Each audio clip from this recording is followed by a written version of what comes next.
to another episode of Pokemon Snow D&D Dungeons and Dragons.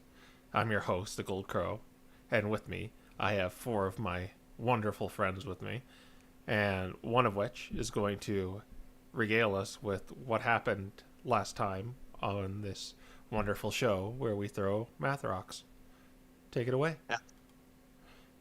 Okay, so on our last episode, after defeating the Dream Holder, which Nicholas can't seem to figure out its name, we spoke with Puck a bit more, who warned us about some other druids of the more spores-ish variety who may be a problem somewhere down the line due to the fact that their Hive Mind has been really not good for either Iron Broach or the Circle of Dreams druids, so we'll be keeping our eyes out for them potentially in the future. And we were told that Fire and Radiant stuff are as good against them, which very few of us have aside from Slightly Dante, so that'll be fun. And afterwards, he promised to teleport us back to Iron Broach, which we took after doing having a bit of discussion on what we would do next in Iron Broach through sort of dreamlike realm that he gave us to discuss without the possibility of being scryed on. So we did some discussion of what to do. After returning to Iron Broach, we went to Talia to both ask her if she had any maps of the sewers or the town in general, and to show her the sheet to determine whether she is monoborn or not. She made a stink about having to read Updog to us, so that confirmed that she's not monoborn. Unfortunately, she told us that we have to go meet with Alara. Oh, but before we did that, I almost forgot. Before we did that, Nicholas had his first meeting with Kronos, who basically told us to hurry up and fight Hemlock, despite all of us despite all of us trying to ask him questions, he did not answer any of them. So that happened before we went to Talia. After going to Talia, we went to Laura and basically managed to confront her about her monobornness and about the possibility that she was being blackmailed by the murder. She confirmed that she was, and in order to help us without helping us, we are going to be doing a heist of her plans in her office tonight, which her she has given full consent for us to do. So tonight we are doing a consensual heist. Hey. And after that, we basically went off on our own to do a couple of other things. Nicholas talked to Estelle about the possibility of the Faiths taking interest in Malcolm due to his constant explosions from the meteor he ingested.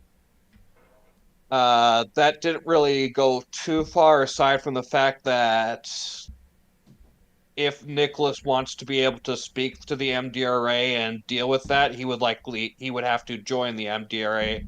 Otherwise, if he tried to speak for the MDRA without that, he would be considered a malfeasant. Uh, Proteus learned that there are a few mages that were part of the MDRA are no longer and are teaching at Bloomhausen University, including the father of a certain duo in the Ice Continent. So that'd be interesting.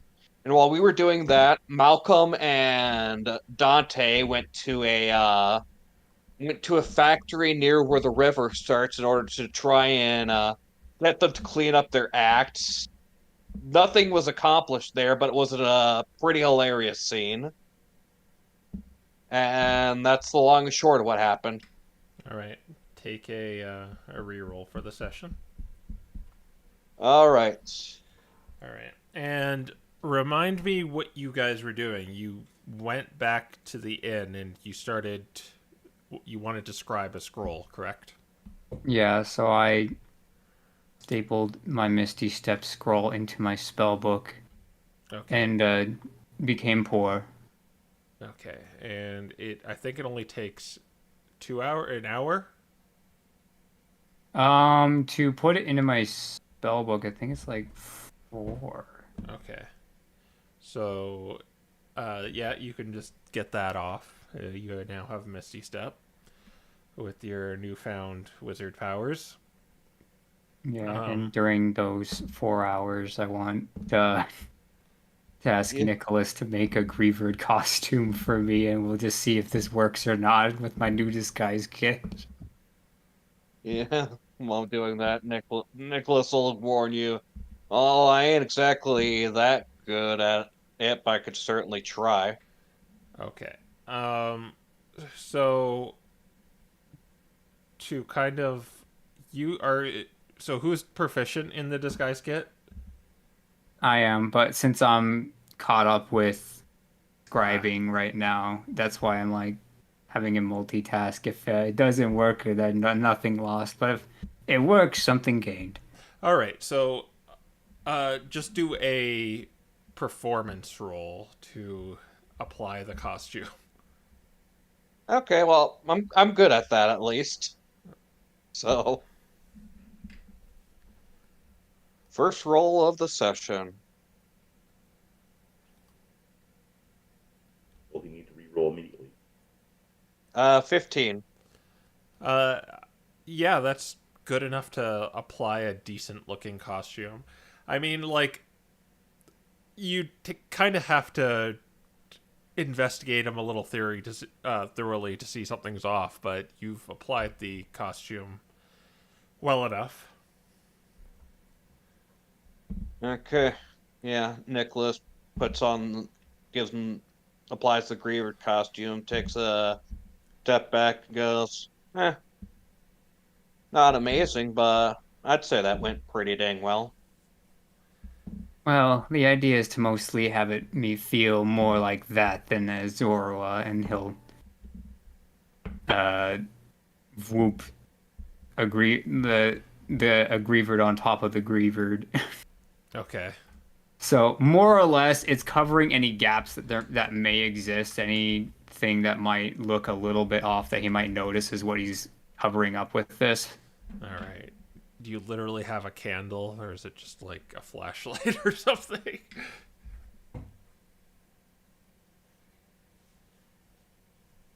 Um, yeah, it's I mean, probably. I mean, if a grievered biologically has a candle on its head, it's a candle. Or it's just some sort of special effect? Nicholas has candles as part of his kit, so he could just, Stick maybe one on have, top. yeah, maybe have stuck one on top. Yeah. Gosh. Okay. Yeah, I don't think we'll light it or anything. I think grievers can choose whether or not they do that. All right. Yeah, it's more of like a ghostly flame than a fire type Pokemon flame. Oh, Hey, Malcolm, come meet our new. Hi. I think Quill's muted. no, he's there. Hi. I think you might be timing out. I hear Uh, Sonic. oh. I heard him. Yeah, I heard him. Same here. Oh, okay. Universal connection problems right now. Oh, Malcolm says hi. I'll say hi back to him, new friend. Oh, that's what got eaten by Discord. Oh, Or you're just not hearing Quill at all. No, I didn't hear the last like sentence of what Sonic Link said. oh gosh. So, Whoops. but yeah, he'll probably he say, yeah, "Hello, good sheep." Where's Proteus? Well, your friend asked me to do a little bit of work for him. Open the Oh, gate. okay. You're in. Oh, you're the one that opened the gate. Okay. Zante just face palms.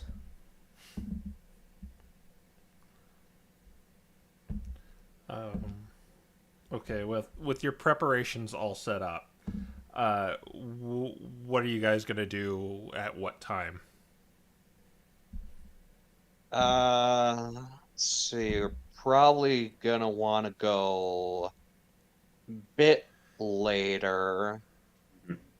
9, 10-ish maybe. Okay. And who's gonna go? Uh, I think Just Proteus just and just the two of us. Yeah, you're lookout and buff.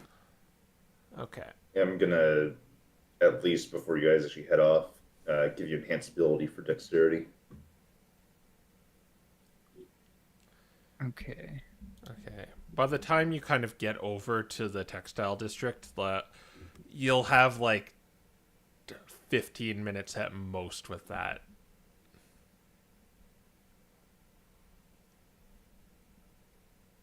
Or how long is it? Enhanceability? I think it's an hour. Yeah, if it's an hour, you could. Enhance abilities an hour, yes. Oh, yeah. So you'll have like 10, 15 minutes with it by the time you actually get there. So.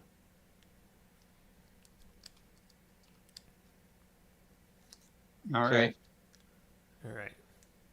That's enough to get us into position. And but since Bardic Inspiration lasts an hour two, I believe, I'll give Proteus a Bardic Inspiration just in case as well before we go. I think it's 10 minutes. I could be Oh, wrong. is it 10? It's an hour, Uh, I think. yeah, next hour, so it does last an hour. Okay, cool. All right. All right. And then you guys are going to head out? Yep. Okay. This is kind of a new experience for both of you, heading out into the polluted city in the dark of night. The like any other city, the streets are pretty bare, and there's not much activity. The smog still lingers in the air, and you hear the clank and clunk of machines that are burning the midnight oil.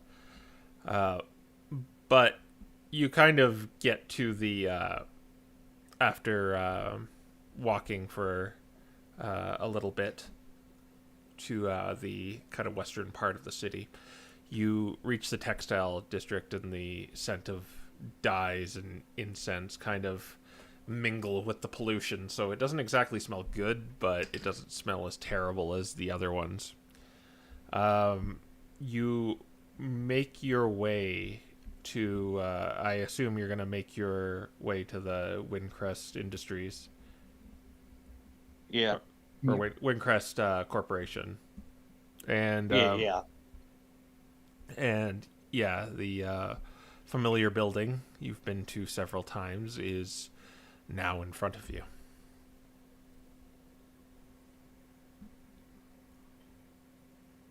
All right. Time for the plan. Going the same way last time. What you do, I'll be waiting up top. Yeah. Well, she said she'd make it easy, so we might want to just try the front door. I suppose. But be careful.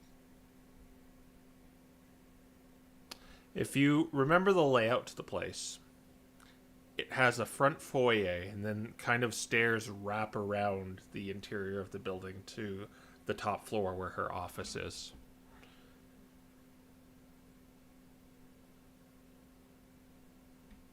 So, assuming nobody's in there, that would be a kind of straight shot. But there aren't many places to hide when going that way.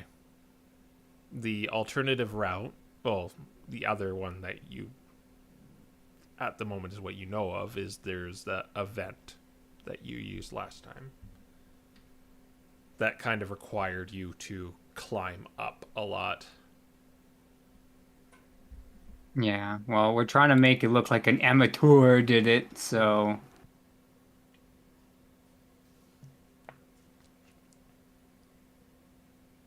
I think I'm going to just do the front door. Okay. It is locked. All right, time to unlock it. All right, sleight of hand at advantage.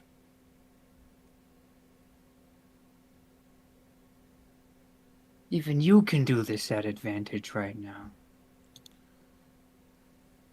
No, I can't. I don't have to use tools proficiency. 23. All right. It's a pretty well elaborate, still basic lock, and you manage to catch the tumblers, and it clicks open.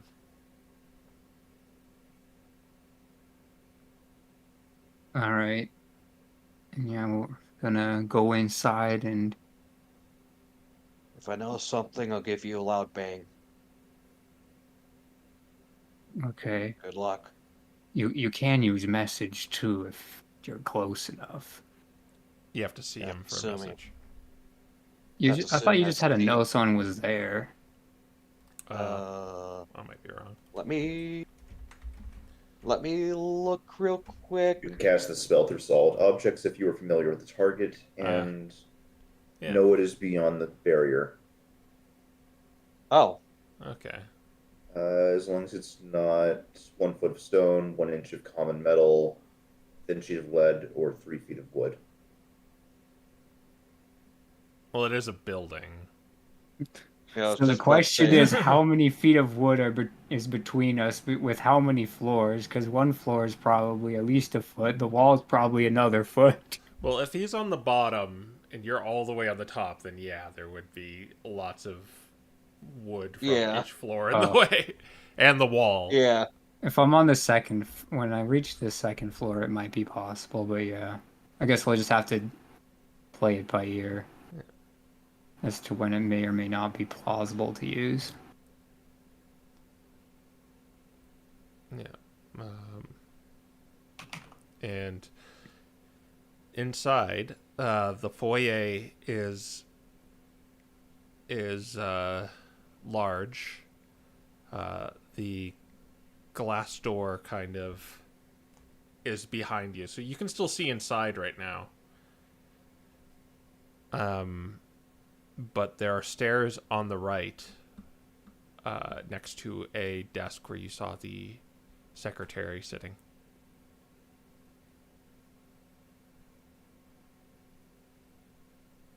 All right, yeah, it's gonna keep going up to Lara's place. All right, and Nicholas, what do you think you would be doing?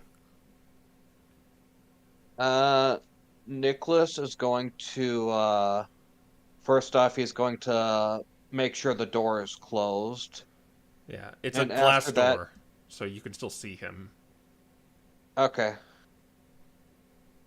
Well, for now, he's gonna let Proteus mostly focus on doing what he's doing, and what he's gonna do is he's going to basically he's probably gonna take a few steps away from the foyer, but he's going to be basically keeping watch, but in order to make it look like he's inconspicuous, he's going to be stepping a little bit away from the foyer. He's going to be sitting down and he's going to be very, very softly playing his lute so that no one hears it, but if anyone sees him, he looks like just a beggar on the street playing his lute or something like that. Okay. You're gonna go around the same place you did last time? Yeah. Okay. I want you to do an investigation or perception. Okay. Okay. Much better with investigation, though I'm not mixing either of these.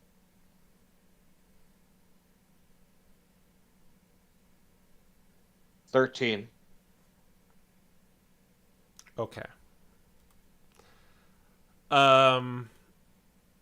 Proteus, you begin to climb up the stairs, and would you still be keeping an eye on the foyer, Nicholas? Yeah. Okay. All right. So as you kind of watch Proteus start to disappear up the stairs in his new costume, and at that point he's kind of wrapping around the stairs ascending. But you were so distracted by kind of watching him, another thing catches your attention. After you see him disappear and go up the stairs, you look to the right where you were last time, and the vent is off right now. Oh boy.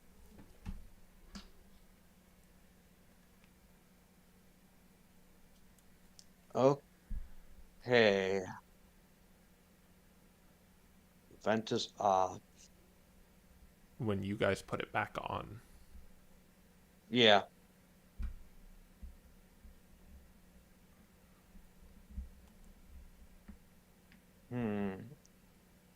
Okay.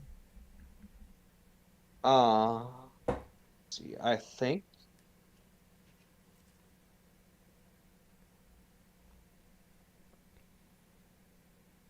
I really wish I had climbing. Uh, is there a spot I could potentially be able, knowing where Proteus is going, is there a spot where I'd be able to potentially shoot a message from him, or message to him before he gets too far away? That was kind of what the perception check was for. He's kind of out of range of like that in the message sense, but you could easily go in there and stop him. Okay, then yeah. Proteus is, or sorry, Nicholas indeed going to go inside. But okay, here's the choice I'll give you. First of all, Proteus, Okay. do a stealth check. All right. Enhance ability, go. Oh, it's so good. 27. Okay, here's the choice I'll give you, Nicholas. Yeah. Are you proficient with stealth? Yes, I have expertise in stealth, actually. Okay. So here's what I will give you here. You can, by the time you catch Proteus, he will, if you're sneaking up there too, you will kind of be a little lagging behind him if you're moving stealthily. If you want to try and hurry at him, like at a hurried pace, and catch him before he gets to the room, you'll do a stealth check at disadvantage. Otherwise, it'll be a straight roll, but you might be too late. I'll take the stealth at disadvantage and hope that the high modifier will be able to save me. All right.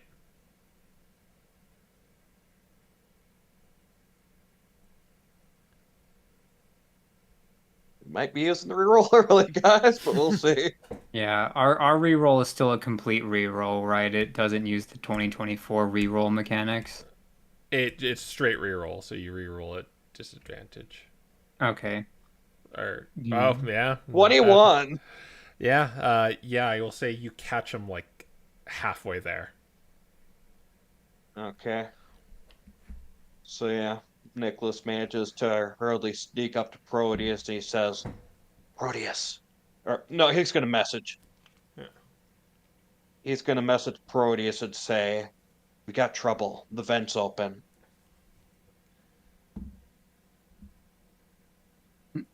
I guess Proteus will just respond. Well, that means it's smash and grab now. Yeah. All right. Yeah. And Get ready. We'll probably need to get ready for a fight. yep, I'm just gonna cast Lesser Shadow Clone at 2nd level. Okay. So there are Uh, 3 of me now, or 4 of me now. 3 clones, 1 me. Okay. Nicholas is going to, before we go through, just in case, because we don't know what's there. Nicholas is going to don a one of his costumes, and I'm going to say it is a Brakeson costume. Yeah, that's probably gonna be too long, isn't it? Yeah. You're kind of dotting Yeah, Never mind. it takes Never 10 mind minutes then. to dawn. Yeah. Never mind then. Yeah, okay, he's just gonna go in as is. Yeah. All right. Yeah, you guys get to the top floor where the large oak door is now in front of you.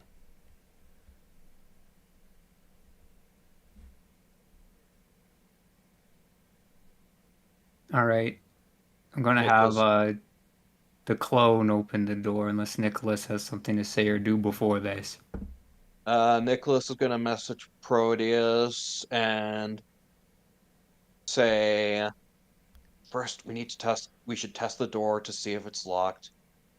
And if possible, we open it quietly, subtly, and try and rush in before they hear it.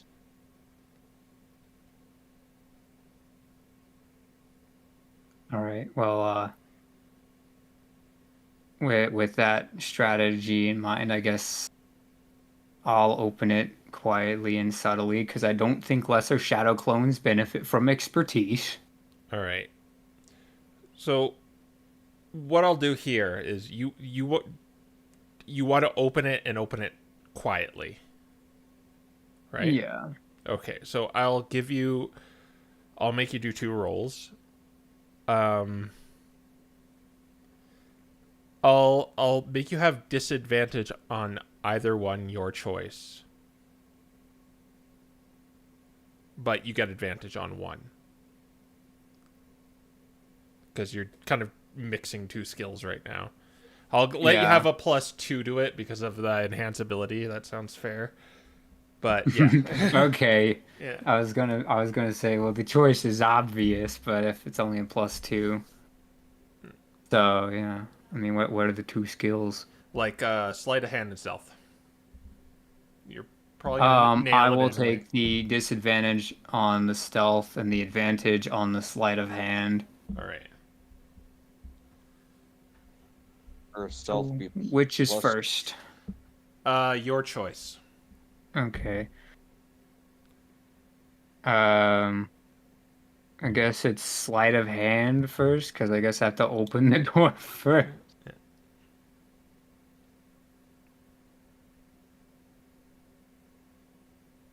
And then enhanceability is going to be a +8 for both of these, Yes. or +2 for both of these. Yeah. Okay. 26 on sleight of hand. Okay, and now the stealth, it'll be a straight roll, adding +2 to your modifier. Okay. Oh, straight roll. Yeah, it's disadvantage, but you have it. Or wait, do you? Yeah, you'd have advantage on stealth. Yeah. Yeah. So do I still do the +2 then? Yep. Okay. Dirty 20. Okay. And so you're gonna quietly open the door. When you kind of lift it up so it's not dragging or creaking, and good thing for you, Alara keeps her doors oiled because it's just not making a sound. And when you peer into the room, there's a small Pokemon humanoid shaped, kind of in a cloak right now, going through the files. All right, and I guess at this point we just spring into the room and surprise round this guy. Well, disadvantage his initiative. Okay. Oh, is that how surprise works in 2024? Yeah, it's just disadvantage. All right. Okay. I am going to roll at disadvantage.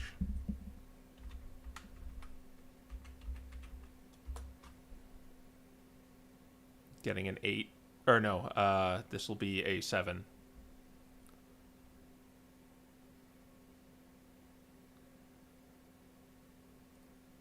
Okay.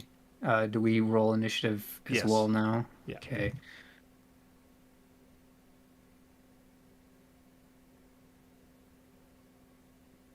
Ah. All right. 18. All right, so it will be Proteus the Stranger and then Nicholas. Okay. Right now, in Alara's rather large office, this person is going through various files. And they look to their right quickly as you spring open the door.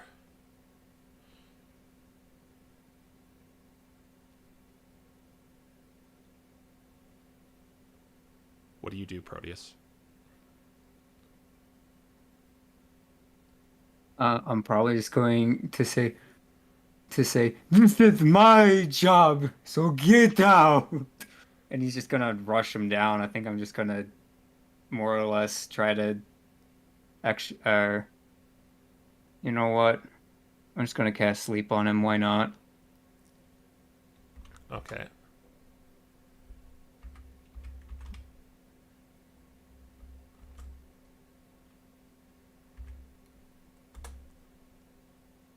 Eight. And 8 is a fail, so incapacitated. Okay.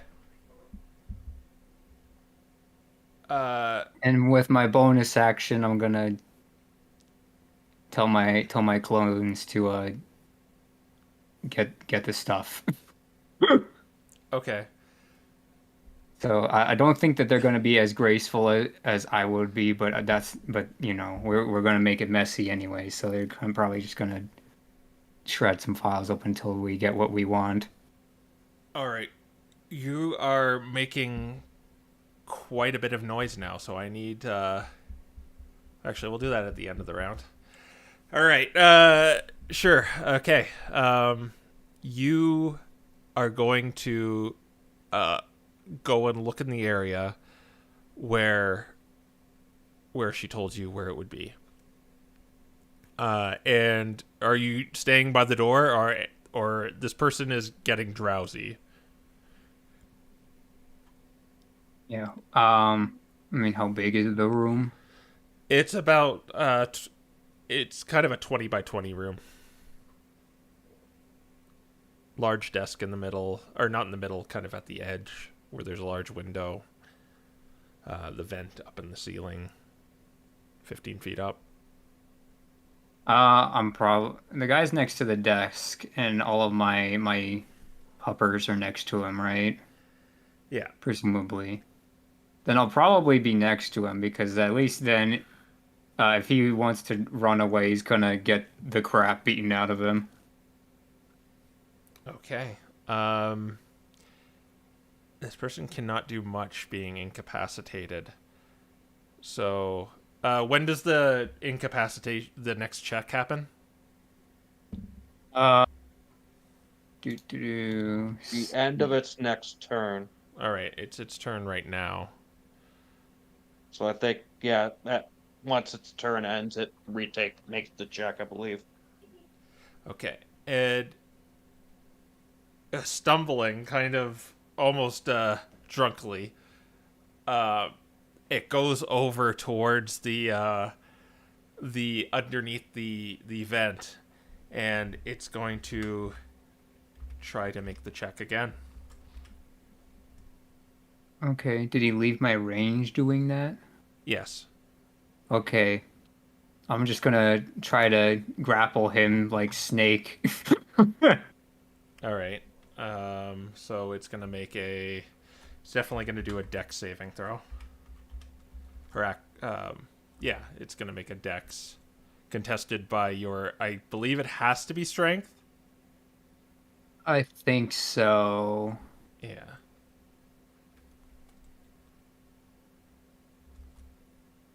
But, oh boy. Yeah, it is grappled. Yes. Woo! Okay. All right, we're gonna put him down on the ground nice and easily if he actually falls asleep here. And now it is going to make the wisdom save. Yeah, it is fully awake. But is grappled.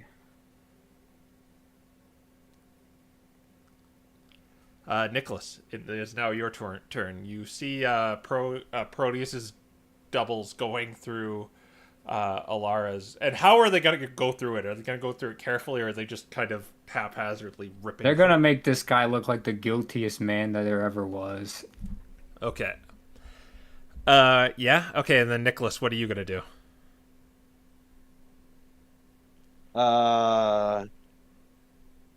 Nicholas is going to... You know what? Yeah, I think I've got a good excuse for this.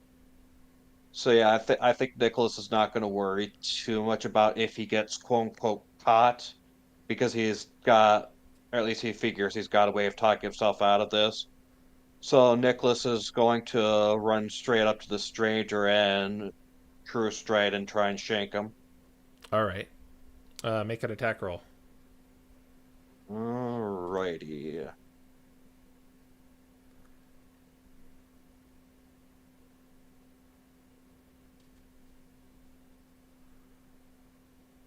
$22. That'll be a hit. Alright, and we are past level 5, so this will be buffed slightly. Yep.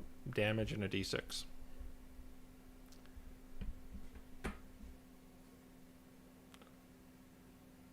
Uh, 14 radiant damage. All right. He takes a hefty blow as you're hitting him with a rapier. Yeah. Okay.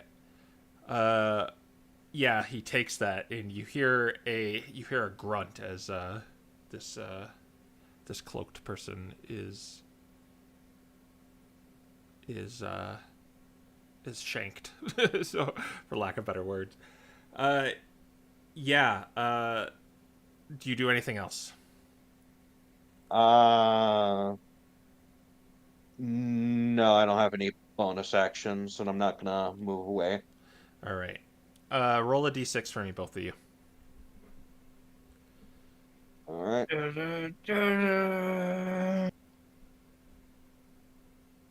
3 and 4. All right.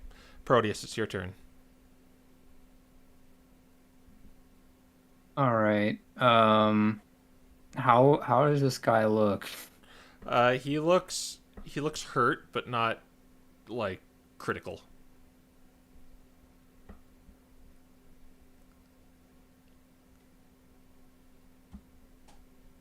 Okay.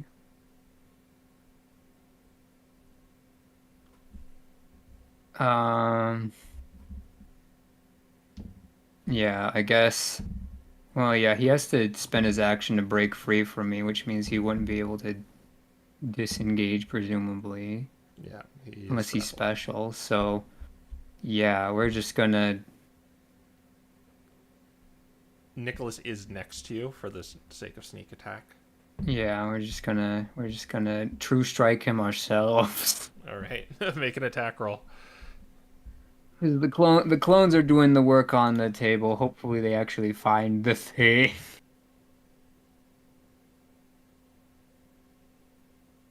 Oh, maybe not. Lol. Yeah, Bardic Inspiration. That would not hit. So if you want to use Bardic Inspiration. Okay. It's a D6, or did it grow? It's D8 right now. Oh, it grew. 16. 16 just misses. Hard. All right. Well, our the boys are doing work. It's fine. Yeah. Does any of them actually have it now? Is the real question. Roll a d6 for me. Actually, two of them. There's two of them, right? There's three of them. Roll three d6s. 3, 2, 6. One of them pulls out the one on the end. Is rifling through three things, two things, and then finally the last one holds up one that says you can see on the folder it says sewer layout. Okay. I can't command him to give it to me this turn, but he has it. All right. The I might drag our friend here away from the crate, but not away from me and Nicholas's OP ranges. okay. So if that makes sense, like rotate him around so that way Nicholas is between him and the grate, and I'm between him and Nicholas. The grate is on the ceiling. Well, the like how you got in, it appears her got in the same way as you did previously, which is on the ceiling. However it works, I'm still gonna keep distance between him and that ceiling, because if he has Misty Step or whatever, I don't want him using it. Well, if that's your worry, it's like you can kind of see up into the vent right now, and it's like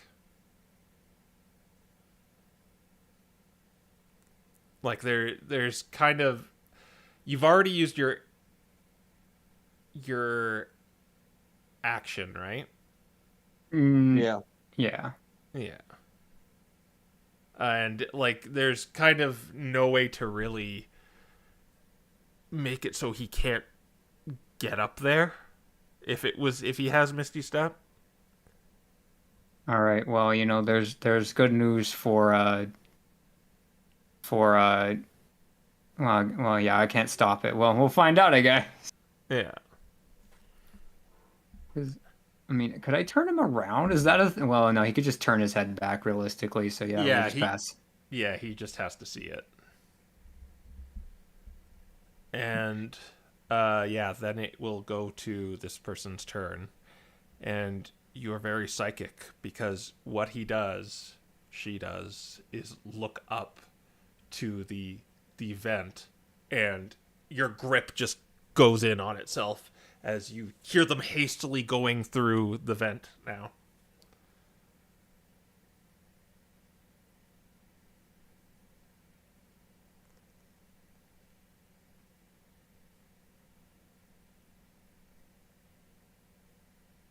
Nicholas, what do you do?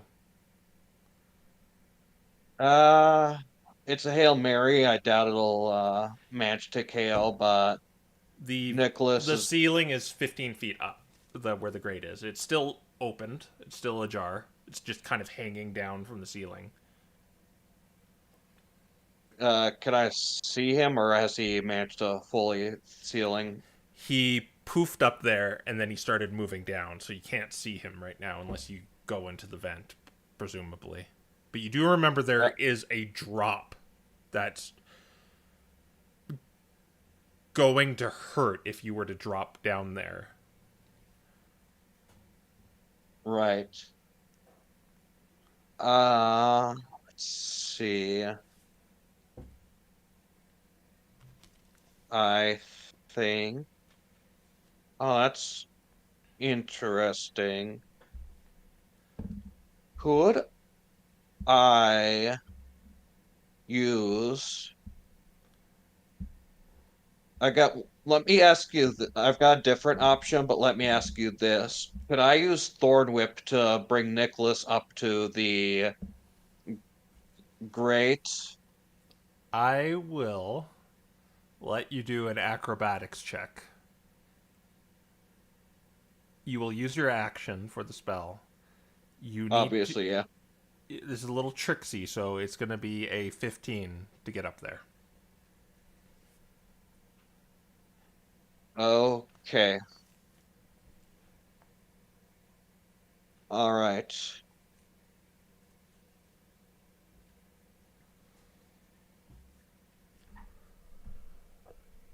$15 exactly. So yeah, Proteus, you watch as Nicholas just fires out this vine and just kind of a flip and ravels up like a yo-yo into the vent. And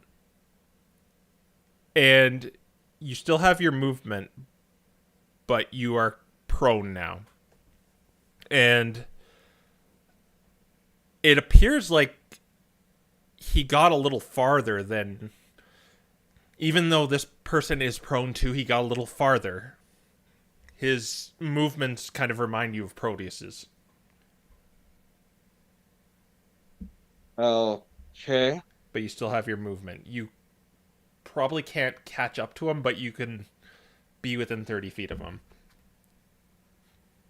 Yeah, that's what Nicholas is gonna do, is he'll probably get up and get closer, even if he can't absolutely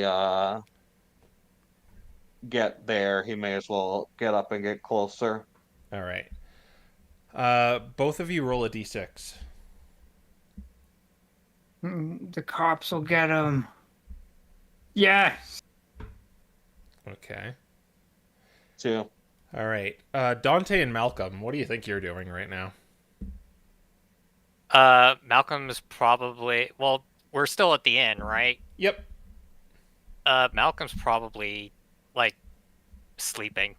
Okay. He's counted his Malcolms, and there's the very calm tones of the Piranha Plant Lullaby from Mario 64 in the background as he's sleeping. Okay. And what do you think you would be doing, Dante? I feel like I'd probably just be reading through the black book that I got. All right. Going over that, since currently we're just kind of waiting on the other two. All right. As you're flipping through the pages of your book, Malcolm, do you think Malcolm's a snorer? Probably not, actually. Yeah. I mean, when you sleep upright, it's hard to be a snorer. That's a good point. Yeah. So you're just kind of like standing on the bed right now? Yeah. Oh my gosh. He's standing on it. Yes, Malcolm is standing on the bed sleeping. Yeah. He every time he exhales, there's probably a little meh. So as you're flipping through your book, Dante, something strange happens. When you flip the page of your book, you don't hear anything. You don't hear the sound of the paper flipping in the book.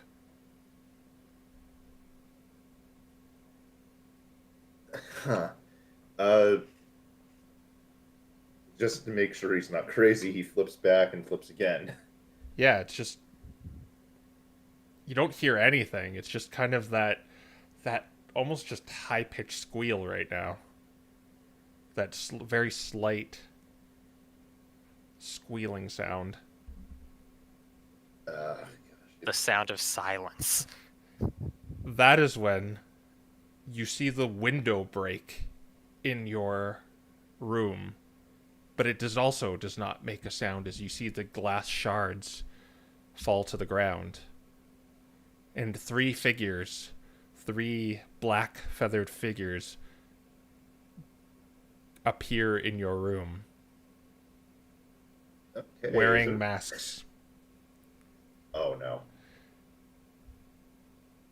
And they look around the room, and they appear to make these quick signs at each other that you cannot make any heads or tails of.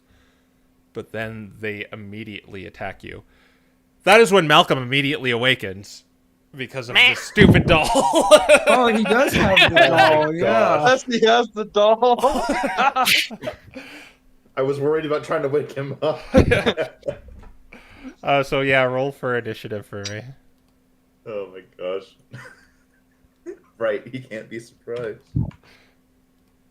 Bro, what is this combat segment though? 10. Oh, we've got like individual things right now. Yeah. Okay, I actually have to go look through my spells now to see what doesn't require verbal. 20. Punching doesn't require verbal. Yes, that also doesn't. Nor does choking. Oh my gosh. Smashing, stabbing, punching, or any of the above. They are wearing gas masks, which is kind of a concern. That's fine. Yeah. They won't be needing them for long. Gosh. Guys, we could have a fifth bed. The scariest thing of all. They brought a fifth bed with them. Why does everything gotta have vocal?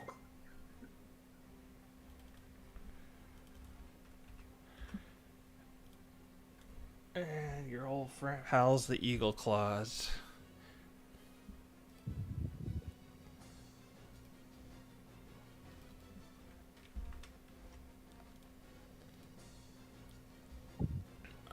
What's your dex, Dante? +3. This guy got the same as you, so let's have just another roll off to see who goes first. Right. Just another d20? Yeah, just roll a d20. The one who gets the highest goes first. You go first. Okay, good. I don't have to change anything. That's good. Okay, despite having advantage for the surprise, you go first, Dante. Okay. I mean, Malcolm, you're just gonna get in range and pummel him, so I don't see any reason not to. Oh wait, did you add yourself to initiative? Working on it. You take your turn. Yep. So there are people in the room that have broken the window. Vandals! I think I'm gonna go for the left side Eagle Claw here first. All right. And just go ahead and whack and punch. All right.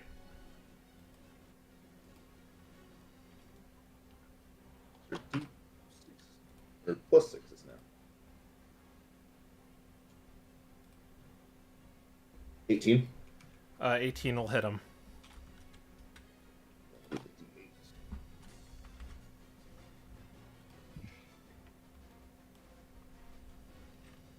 Okay, 6 bludgeoning damage, and then a punch.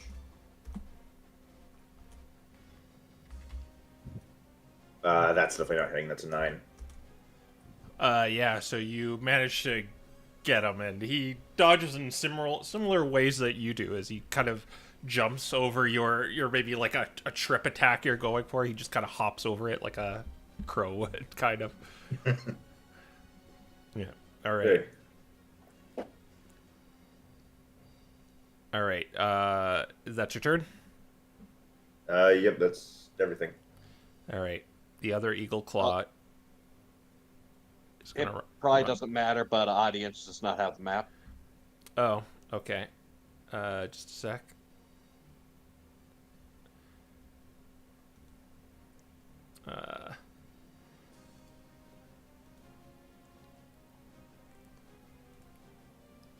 Just give me a sec. Boom, boom. There you go, audience. All right. Yeah, the 2 Eagle Claws are going to both unload 3 attacks into you both with unarmed strikes. Ooh. Okay. First for you, Dante.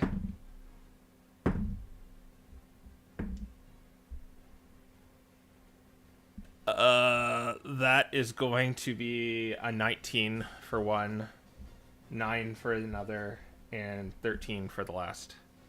Okay, the 19's the only one that hits. All right, he is going to do 6 points of bludgeoning damage. The one going for you, Malcolm. I see a nat 1 there. Okay, so one's a nat 1 that's not hitting. Oh, wait a minute. Oh, what's up? I'm gonna have to do concentration checks, aren't I? Yeah, you have to do a concentration check. Well, this is interesting. Does? Yeah, because I'm still concentrating on enhanced ability for Proteus. Oh. Right. Was the 9 what you rolled for that? No, the 9 I think was the... Okay. Enhance ability sticks. Meanwhile, with Malcolm, I got a 20, a 17, and a nat 1. 2 of those hit. So you're going to take 12 points of bludgeoning damage. Owie. Get punched several times. The duelist is going to duel you, Dante. And he is going to use fainting attack, so he gets advantage. And he's going to make 2 rapier attacks at advantage. Or just the next attack roll. Okay, so just this one. 2 17s on the dice, which I guess this matters. This will be 22 to hit. I'm going to shield. All right. If we're use gun.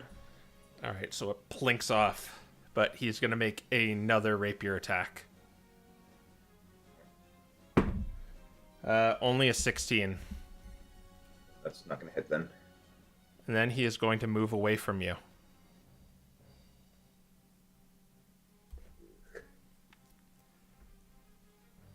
My reaction for... No, you cannot do that. Oh, okay. Gotcha. All right, Malcolm. All right, let's see what the D8 says I get. A 7. One moment. That is... Waiting for the page to load. Oh, when it decides to load, I'm going to be doing a pike attack. Oh, here we go. It's the flowers and vines. All right, so that's kind of like difficult terrain around you? Yeah, for basically the entire room except for this little chunk up here. Okay, so I'll treat the entire room as difficult terrain. But does that imply to Dante, or is it... No, Dante is not affected by it. Okay. And then I'm reckless attacking. Okay. I think that's a +8 now, yes. And I'm using the pike. All right. That's a 20, but I was reckless attacking. Let's see if I crit. I do not crit. All right.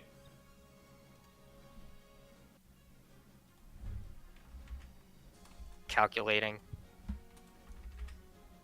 13 damage. Ouch. And he's pushed 10 feet. All right. I'm going to go right here and I'm going to pike the duelist. All right.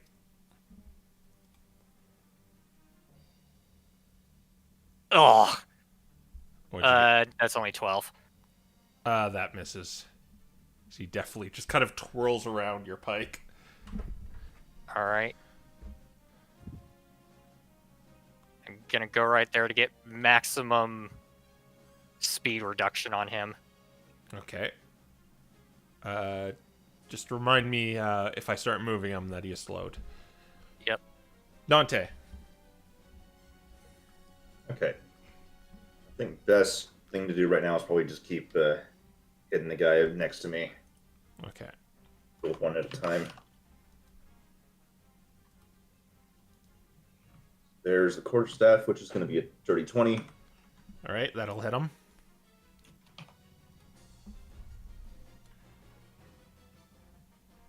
9 more bludgeoning. Yep. He takes that hit Follow as up he with a punch. shakes it off, but just hit. Another punch. Another dirty 20. Oh, that'll hit again. 26. Ooh, minimum though. 4. All right. He appears to be wounded. Okay. No. That's action, bonus action. I don't really feel like moving. Yeah, this is a good spot to be in. All right. Next phase. The Eagle Claw he's slowed, right? Yeah. This guy? By 10 feet? Terrain. It's just difficult terrain. I mean, like you slowed him with the pike or something. No, the pike pushed him. Oh, right. Okay, so yeah. Okay, so he's going to just move there. And they're going to lay 6 attacks into Dante. First one. 24, natural 20, and 10. I'm going to re-roll the natural 20. Okay, I will re-roll it. And it goes to a 3, so only a 24 is, I think, all that's hitting you. Yeah, also I realized I couldn't actually use Shield of Faith. That requires a verbal. Or not Shield of Faith, Wonders. Shield. Oh, a What's sheet. wrong here?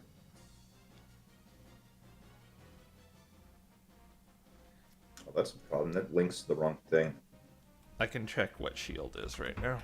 Yeah, because that Shield would is actually for- matter. Yeah, shield is Shield is- verbal and somatic, so yeah, you could Okay, have so done- that means the previous hits I also am going to have to roll for... All right, so just sit. You would have taken 6 more, and you're going to take 6 again.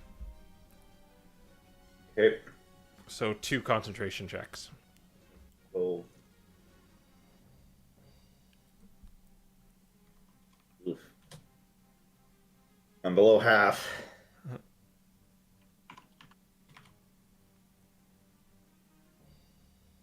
Good? Okay, another pass. Good. Another pass. Yeah, and that was just the first one. Ah. I got a 16, natural 1, and a 23. Okay, so the 23's hit. All right, so that's going to be 6 more damage of bludgeoning. 1 more concentration check. Single digits. 15. You're good. Excuse me, so, yep, I'm still there. I'm not so good on the HP. This guy is going to run up to Malcolm. He is going to give himself advantage with his bonus action. Okay. And or wait, no, he didn't need to do that. You're reckless attacking. Darn it. He has like another one. He has feint and something else. Let's see what his other thing does. Yeah, he's going to use that other one when it flies. Yeah, he's just going to attack you with advantage. That is going to be a 24 to hit you, Malcolm. Okay. All right, so that is going to do... that's going to do 14 piercing damage. All right. That's 7. And yeah, you reduce it to 7. And I need you to do a Constitution saving throw. You see the end of the rapier have this liquid on the end of it. Not feeling good about this one, guy. Oh, wait. Yeah, still not feeling good about this one, but let's see. 25. You're good. You are not poisoned. And he is going to... Oh, wait. He was right there. 10, 20, He used 20 30. movement. No, he used 30 movement to get to Yeah. Malcolm. He was Oh. right here, so 10, 20, 30. Okay. He has another attack. I guess I should just do that. That will be another 23 to hit. All right, that hits. But he does not get sneak attack. So that is only 7 damage. You can reduce that to 3. All right. He is going to use the dash action. All right, and Malcolm's going to... he probably doesn't provoke opportunity attacks, does he? No, he does not. Okay. All Alright, yeah, he has only 30 feet. He can only get to there. Alright, then we're going to go to Malcolm. All right, switching to the lance, and I'm going to reckless attack this guy. Okay. To give you a kind of an update, the one on the right... Or no, the one up there is more hurt. Yeah. Okay, then I'm going to go after this guy. This guy is more hurt, and yeah, this guy's... Uh-huh. All right. A nat 20. Okay, so that's minimum. It's going to be 19, and then it's going to do the damage as well. So do I even need to roll? If it's a minimum of 19, yeah, you'd need to roll. Okay, hang on. Because his current HP is 20. 19 plus 9 more, that's 28. So D10 plus 28. Wait. No, I am confusing myself greatly. No, I'm not. Yes, I am. Help! I'm bad at math, guys. I mean, roll what? the D8. Just roll whatever the damage die of the lance is. If it's higher than 2, you got him.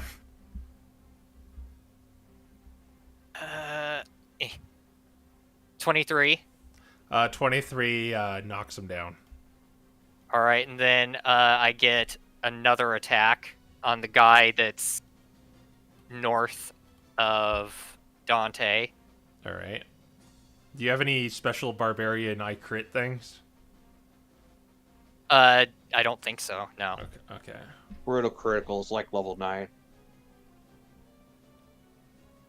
Over 20. That'll hit the Eagle Claw. All right, and I don't think that I get the... Yeah, you don't add your ability modifier to the damage. But I do get the rage bonus and the Great Weapon Master bonus. So Yeah. that's still a +4.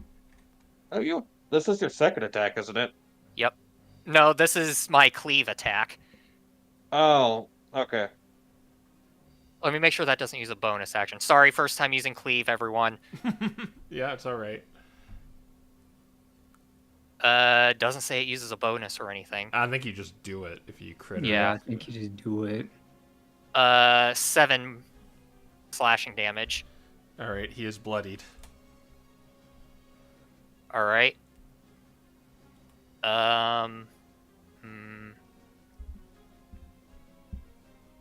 I hope you got him, Dante. You have an extra attack still. I know. Yeah. Oh, okay. Yeah. Yeah, I know what he's thinking. Actually.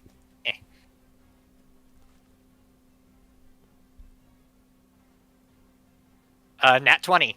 Oh my god. My duelist. 25 slashing damage. Okay, that brought him from full to wounded. Oh my goodness. Let me just confirm his HP here. How much did you did 25 damage to him? Yep. Oh yeah, we found this little hack with this grimoire thing. All right, yeah, yeah, he's wounded after that. All right. Just a bunch of black feather. Yeah. for the sake of this, he's just pig, just so I know which is which. But yeah, black feathers fly around. All right. All right. He did not make the concentration check or anything, so it's none of these guys. Yeah. Yeah, Dante, it's your turn. Okay. I can either bank on getting this guy down now, but the problem is I have 9 HP, so I feel like I'm better off using a potion of healing really quick just to make sure I don't go down. So I'll do that with my main action. And then you can still punch. Yep, exactly. Sips bottle in one hand, punches bird in the nose with the other. Just burn him with the other. Oh my god.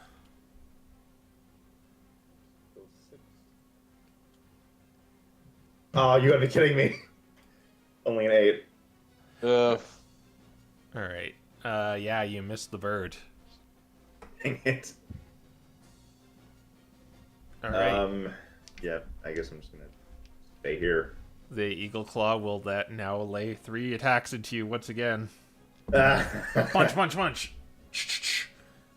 21, 20, and 14. And I can't do anything to shields, so I'm taking 12. Yep, 12 points of bludgeoning damage. Just punches you across the face, or you get like a tooth flies out. Alright. Yeah. We're back to single digits. He moves right there. The duelist is... Oh, right. He is going to use the dash action. So 10, 20, 30, 40. And he is going to give himself advantage and hit Dante. No. He can do that? Yep, he's using feint. He got a 17 to hit. That actually misses. Okay. My AC went up. Alright, he no longer has advantage, but he's gonna try and get you again. Or no, he's gonna attack Malcolm. And get a... Did you attack recklessly, Lester and Malcolm? Yes. Double 18s on the dice, so... With his modifier, I believe that hits you. Yep. He is going to get sneak attack. Or wait, no, he is not. This guy is down. That guy's down, and you are not. You are next to one of your allies, so he does not get it. Because it's the swashbuckler thing. So you get seven piercing damage as he hits 3. this kind of concealed pointed sword just kind of digs into you, but is rebuked by your tough Wooloo hide. But he attacked both of you. He's right there. 10, 20, 30, 40, 50, 60. All right. It will be Malcolm's turn. Oh boy! Stomp on his friend, and I'm gonna lance them. Okay. Which one are you hitting? I'm gonna hit this guy recklessly. All right. You're just gonna cleave. Yeah, he's not doing too good. He's in single digit HP. Actually, you know what? No, I'm gonna go for the other guy Okay. first. The duelist. All right. Uh-huh. Over 20. That'll hit the duelist.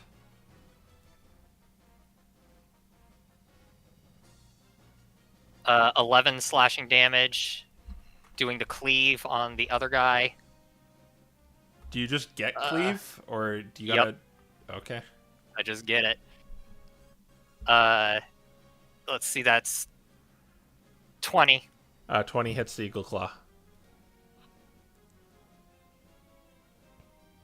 He has 11. He has 7 HP, so he goes down. Alright. And then second attack on the... You're not getting out the window with Malcolm here. When you look out the window, Malcolm, there is another one out here. That's just kind of looking inside from... You're kind of like on an elevated... You're a little elevated right now, but there's one out here. Is he within 10 feet? He is... Here, let me just give him vision. Where's vision? He's kind of like right there. Right, where? Oh, Oh, right there. Right here. The vines All got right. him.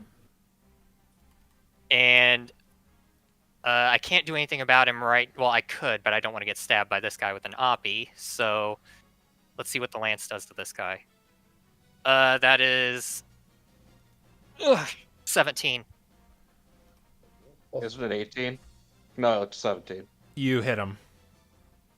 +8? Yes. 14. He has 2 HP left. Right now? Yeah. Oh, okay. Well, I didn't want to take the Oppie, but, you think you can take him out, Dante? Hope so. Bah! Oh, I can't jump out. Yeah, that's here I can get you out. Like that. You can do that now? Yeah. That's Oh, interesting. I heard Owlbear did update their bog effects. Yeah. Are you just standing Alright. next to him? Yeah. All right. Yeah, he was going to take an opportunity attack on you.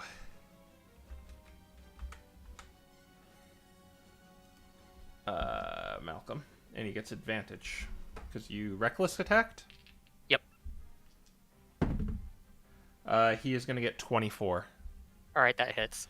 All right, so you're going to take, I believe, 7... where's the do list? You are going to take 7 piercing. Or no, you're going to take more than 7. You're going to take 14 piercing in all. And do a constitution saving throw.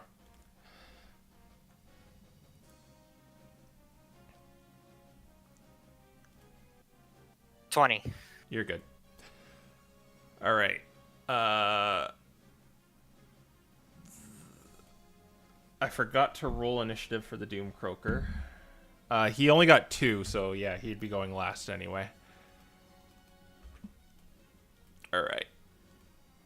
So he is going to...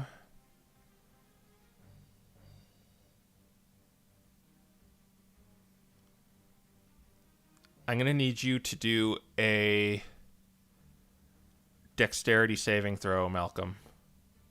Okay, I have advantage on those.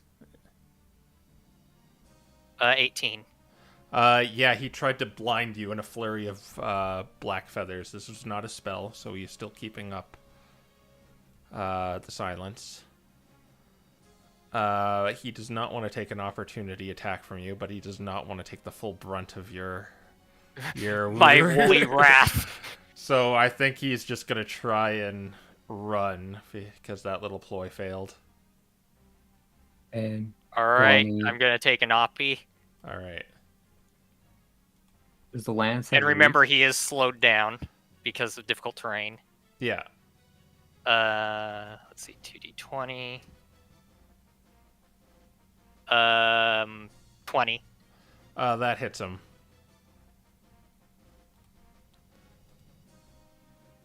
10 slashing damage. All right.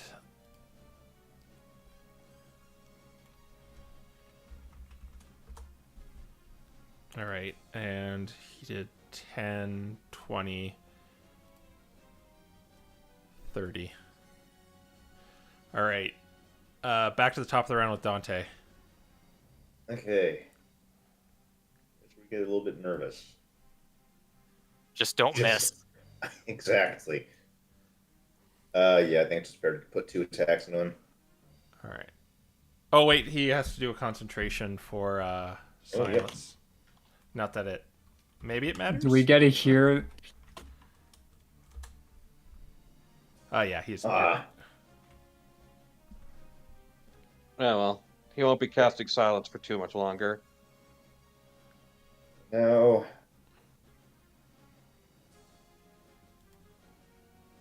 First one's a 16. That will hit him, I believe. Yeah, it does. Okay, well, my minimum is 4, so... Yeah, he goes... The duelist goes down. Does he have any sort of parry? No, he doesn't. Yeah, he just has that opportunity attack thing. All right, yeah, he goes down. Okay. I'm just going to take them out of initiative just to clean up the... Yep.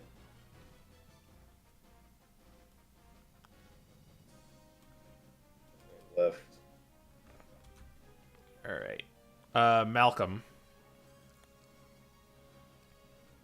Going with a bulwark this time. All right. Once again, reckless. Oh my gosh. Over 20, That hits him. and he's got to make that. I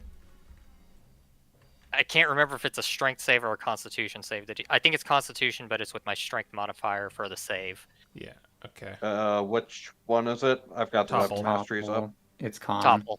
Yeah. All right. Yeah, it's con. Yeah. Just do the damage first, and then. Okay. 19 bludgeoning damage. All right. What do you want me to do first? The concentration or the topple? Concentration. Concentration for silence. It goes down. You. All right. It returns to the room, Dante. And now the sound comes back, and now the topple. No. I don't think that does it actually. Yeah. 8 plus proficiency plus 5. That's 16. So he still fails. Yeah, it's just a straight roll for him. So he failed. He's prone. Yep. Yeah, He's he prone, failed by 1. Oh gosh. All right. and then I get extra attack.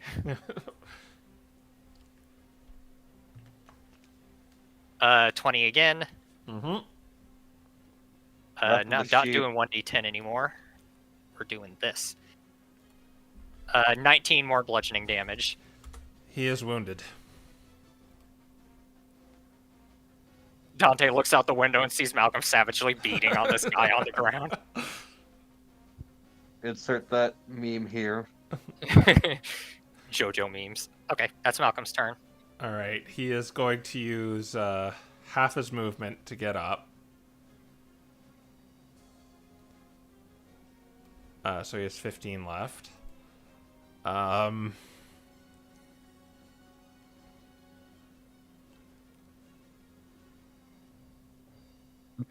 I need you to do a wisdom save, Malcolm. Uh-oh. Get ready to jump out here or do something. Yeah. What's your name? Dante? What do you mean? What's my? I forget What's your names! name? 21. Oh wow. Oh, he tried to show you your worst fears, Malcolm, but it did not work. I already fought my worst fear. You can't scare me. And helplessly, he's only going to use 10 feet of movement just to limp away Whack! from you. Oh my god. Over 20.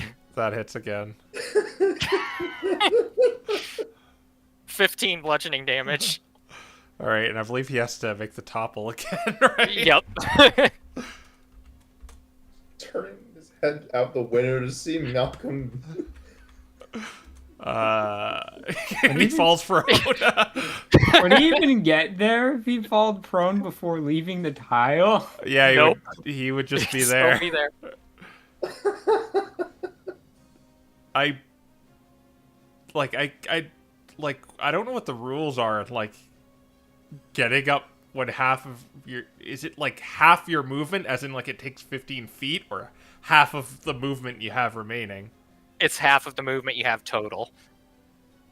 So So he he'd can't, have to use all of his movement just to get back up yeah, from the second one. even though you're just recklessly attacking him anyway, he's just gonna get back up.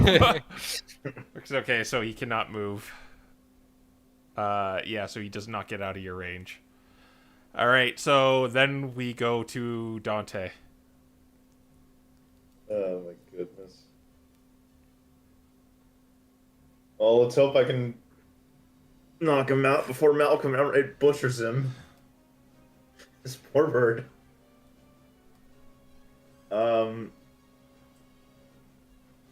Yeah, I might as well just hold it dead. All right, and that Good is save. a whiz save for the Doom Croaker. Oh, you're not gonna like this. Yeah, I figured he probably had good whiz saves. Yeah, 18. Ugh. Yeah, I should have gone with Sacred Flame instead, but that's my mistake. Yeah. In that case, can't get through. You're just gonna hop through the window? Yeah. All right, there you go. And And let's just punch him and try to knock him out. All right. Make some attack rolls. I'm waiting on it because I can't see it. 12. 12. 12 does not hit him. Ah. Mage armor. He has 13. And Oh, we movement. That's everything. Malcolm. All right. You know what I'm doing. Yeah, That's only an 18. that hits him. That's the backspace. That's the wrong command. 17 bludgeoning damage. He is very bloodied. All right. And Let's say survive this he punch. might be prone too. Let me just check. Yeah, he's prone also. All right. Well over 20. That'll hit him and probably finish him off. 16 bludgeoning damage. And you finish him off with a thwack. Flunk! Black feathers Oh. just fall to the ground.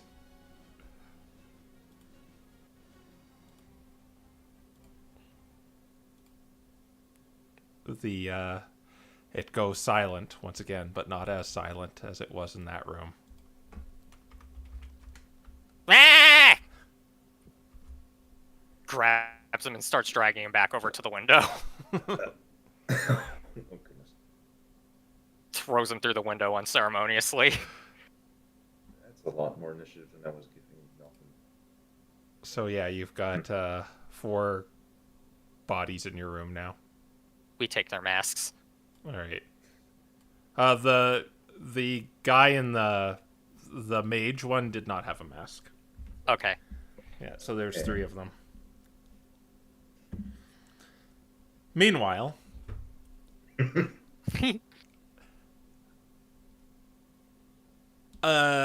Proteus, you just saw Nicholas go up into the vent.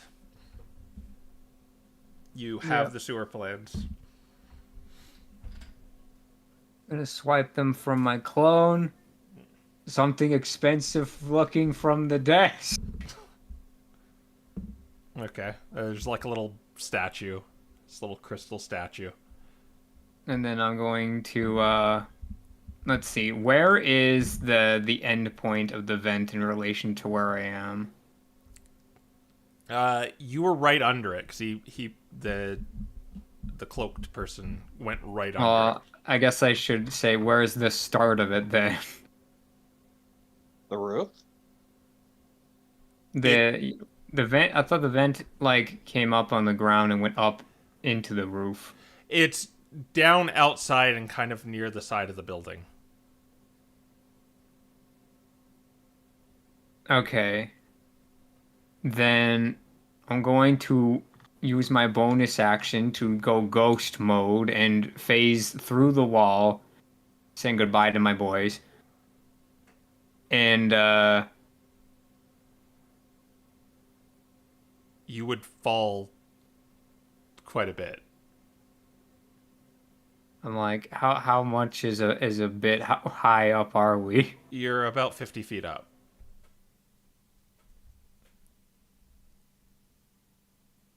Okay, let me go look up this thing.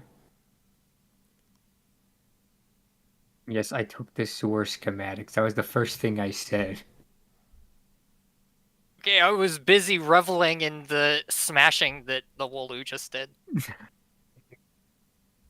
I'm like, do.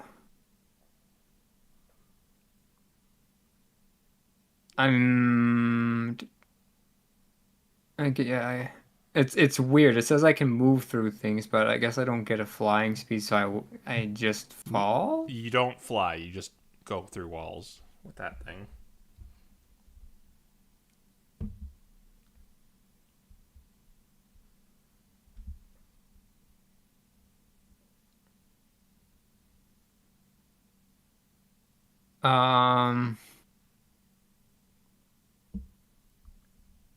If I stuck my head out the door, could I see it?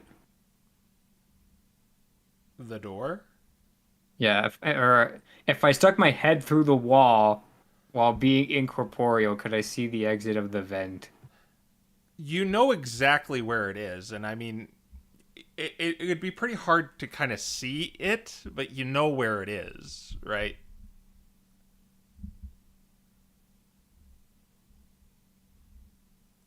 I have to get so close.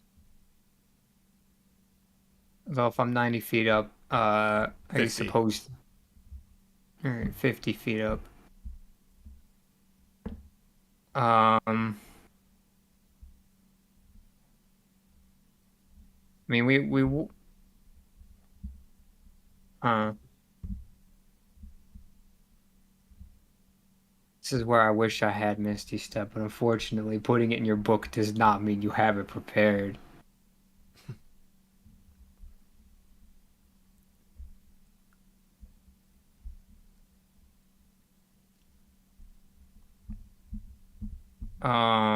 What you no, doing? it's more than 90 feet away. Fine. uh, Actually, no. You know what? Screw it. I'm just gonna take the damage. Whatever. Just go through the wall. All right, you're gonna fall 50 feet. Yep. All right. 5d6. You're gonna take 17 points of bludgeoning damage, and you are now prone. All right. Well, I take half of that because I resist it with this thing. Oh, that is true, I think. Yeah. So it's not that bad. And how far away is the entrance of the grate from me? It's like you know where it like you can get there even though you're prone, you can easily get there and right in front of it. Okay, good. I'm going to cast temporary restoration on it. Okay. So the grate is back on it effectively, All and right. then I'm gonna get up in front of it too, because I don't think you can stab people through it. So Yeah, it's kind of a little too narrow. Dante, you see in the vent this person. Dante. Or sorry, not Dante. Nicholas. You see this person kind of squat down, kind of going die hard through the vents, but looks back at you, and suddenly they disappear. But you still hear sound.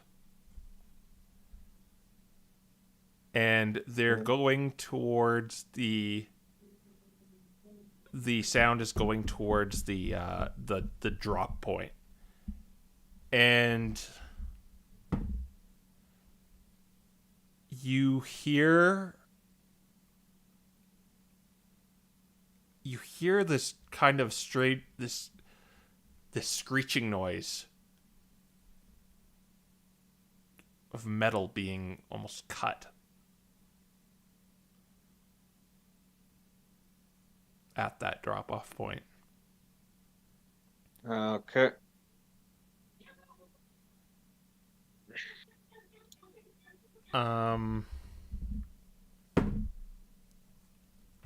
What do you do, Nicholas? I think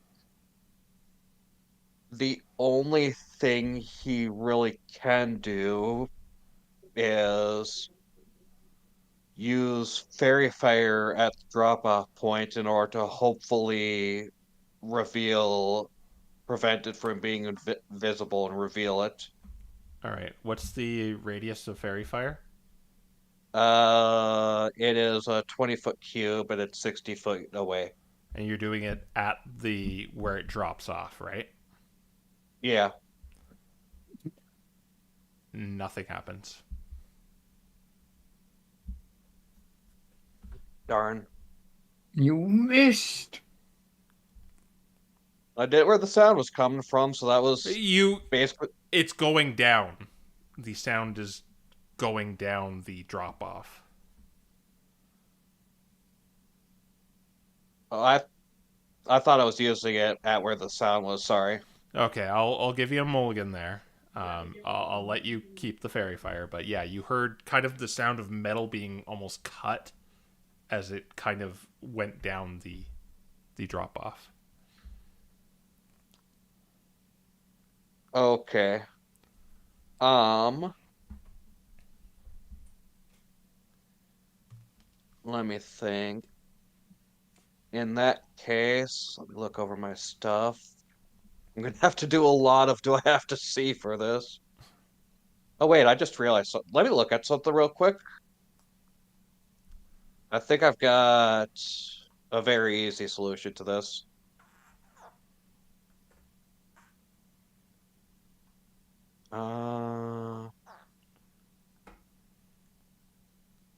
He is going to cast a spell magic On. where so it doesn't require you to be seeing. So it doesn't specify a thing you could see. So he's going to cast it. He's going to focus on the sound, and he's going to cast it where the sound ended right before his turn started. You have to choose a creature or an object. Or a magical effect, but yeah, I suppose I can't see the magical effect. Yeah. Fair enough. Okay, that was not Hail Mary didn't work. This is so hard.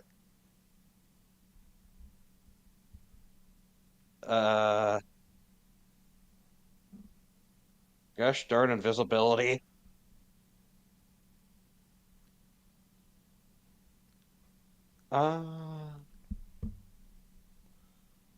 Actually, is the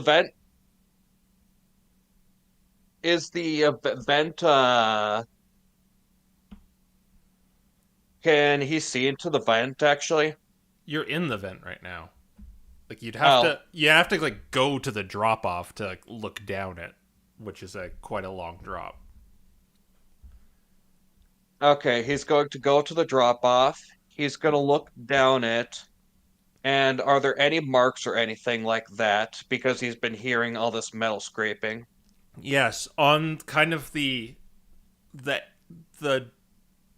the edge of it, the wall kind of, or where it drops, there is kind of like a large cut in the metal, almost like a blade went down the shaft. Okay, he's going to follow that cut, and where the cut seems to end, that is where he is going to cast Fairy Fire. What's the range? 60 feet. Yeah, you can easily see. Yeah, you can. Okay, there'd be an interesting little thing that Proteus is going to be hit by it too, because it's at the bottom now. That's fine. Proteus has probably good dex save, so. All right, so I will make a dex save. And Proteus, you make one too. All right.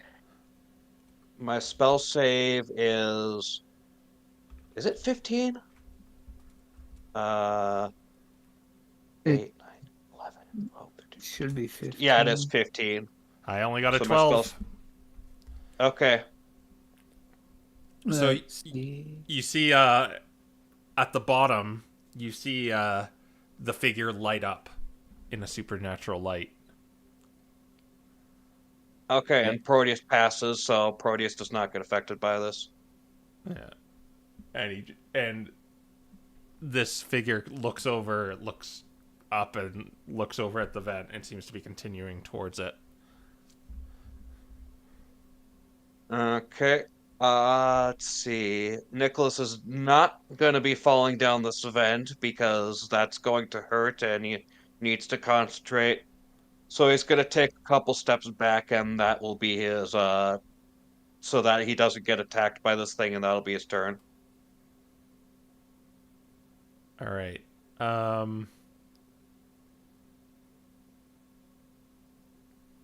The invisibility just drops off this thing.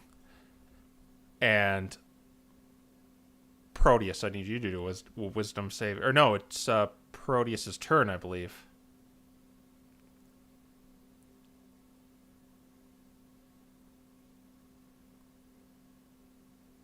yeah. I have to make a wisdom save, or is No, it just no, my no, turn? it's your turn. Because, Okay. yeah, you go after Nicholas. So our friend is visible on the other side. Yeah, he's kind of at the bottom of the vent. He's kind of like 10 feet in right now, but you have Can I him see stuck him? in there. You can see him, yes. Okay. So this is a weird question, but can I push his hood over with my mage hand? Technically speaking, you can't do this, but also I could just shove him down the vent, He's and I no, feel like if you can do that, he's on the ground floor right now. Like he's kind of I based guess what I with can you. say is, can I shove his hood? Um, I would. I this is kind of going something kind of a little trickier with what it does. So I will make him do a deck save at advantage. Okay. Yeah. Is that what you're gonna do? Yeah. Because that's a bonus action. That is going to be 24. All right. Then for my next trick, because yeah, my vent is still here, but yeah. I don't know how this works. Do all dark types get to see through darkness, or is it just the guy who cast it? There's no dark. It's dark because it's just dark naturally. No, the darkness spell. Um, Oh, all dark types can see through dark. Okay, so if I cast darkness and there's that person's dark type, it won't do me any good. Yeah. All right. Then in that case, I'm going to cast Phantasmal Force, and what I'm going to do is more or less make it so like the illusion that they're going for is more or less that they're going to be missing the screws, like they're like there's going to be like a magnet or something repelling it, so All that right. way they can't unscrew the temporary restoration. All right. So maybe like the screws are just you block out where the real screws are and put a screw like somewhere else on it. Yeah, put them in the wrong places so that way he's going to rationalize it as like the screws are like whatever it's called when you screw something too much and then the screwdriver can't actually work anymore. All right. Strip the screws. Strip nail. Strip. Yeah, stripped. Screw. Yeah. He failed that, so he now sees the screws in the wrong spot.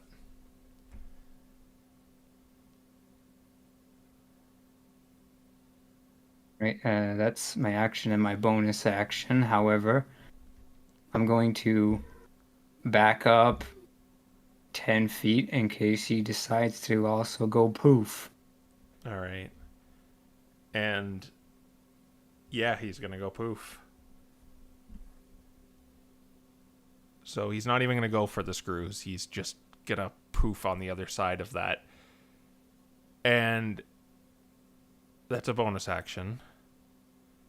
And instead of using an action to dash, you see an arm come up with a crossbow and aims it at you. And then turns it over to the glass door and shoots it.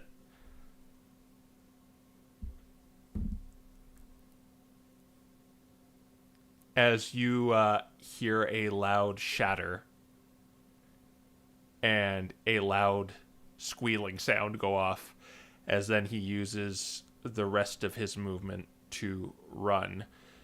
He will be 45 feet away from you running. Nicholas, you hear an alarm.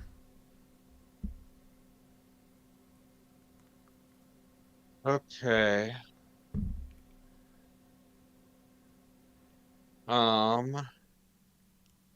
How far away is the running guy from Nicholas?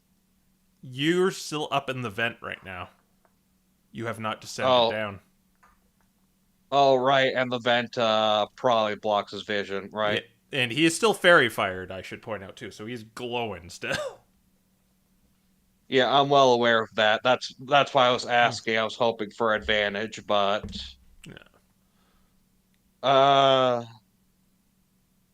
well, Nicholas is going to probably do what he did and use his scimitar to get down the vent.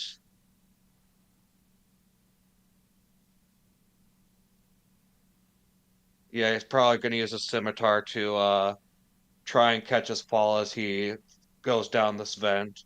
All right, then you'd have to do an acrobatics. Okay. Fine.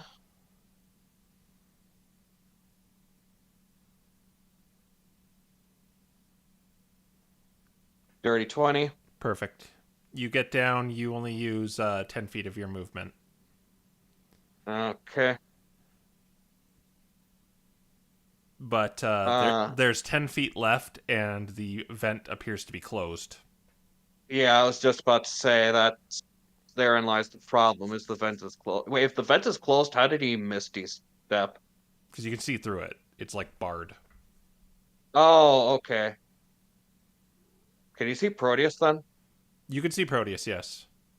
You could probably Oh, see him glowing off in the distance. Proteus passed his check. Yeah. well, No, I mean the guy. Oh, okay. yeah. Yeah. Uh, yeah, Nicholas probably gonna go up to the vent and is the guy within 60 feet of Nicholas? He would be 45 feet from you. Yeah, because he used his he misty stepped 15 feet out, and then he used his movement. Or no, he'd be Okay. farther away. Yeah, he'd be 45 feet. Yeah, that's right. He'd be 30 feet away from Proteus, 45 feet away from you. Okay. Man, yeah, he is going to strike at that guy with Starry Wisp. All right. Make an attack roll at advantage. Continue to Uh, glow.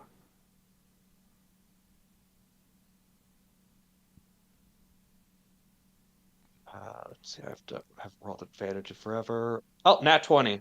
All right. Okay, so this is 2D 2d8 plus 16, I believe. Yeah. It's the max damage plus the roll. Okay. 26 radiant damage. He is bloodied. Oh wait, it would be 2d8. Oh no, wait, it was. Yeah. Yeah. Okay, so yeah, 26 radiant damage. Yeah. Wait, how much did he take for? Yeah, he's kind of on the verge of being bloodied. Cuz he he took 14 before. So he's kind of he's just kind of on the verge of being bloodied. Okay. But And the alarm is ringing in your ears. yes, I'm aware. Yeah. And Nicholas is gonna tell Proteus, if you can't get this thing off, try and take him out, but otherwise run. I've got an I've got an idea for how I'm gonna get out of this situation, but it requires you to be not here.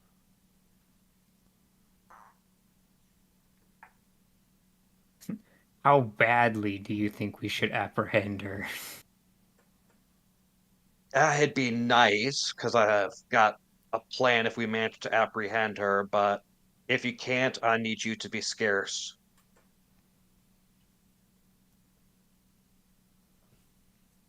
Okay. I should point out the vent is mended by shadow magic right now. It's not literally barred. It's kind of barred with shadow magic right now. It's magic, basically. Okay, gotcha. Then yeah, gotcha. Then yeah, Nicholas is gonna say, "It just focus on focus on taking her out and leave, or taking him out, leave. I've got a plan if that does or doesn't work." And yeah, that'll be. He said that in a whisper, by the way, and that'll be Nicholas's turn. All right, Proteus, it's your turn. You are 30 feet away from the saboteur. All right. I'm debating on how badly I need my action here. I'm going to. So he's within 30 feet of me. Yep. Okay, I'm going to chase after him. Use my action to drop the spell, All right. so Nicholas can get out.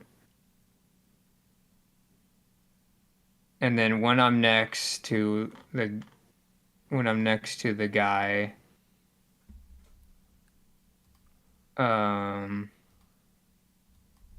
yeah, I'm just gonna do the same thing I did before. I'm gonna try to push the hood off. All right.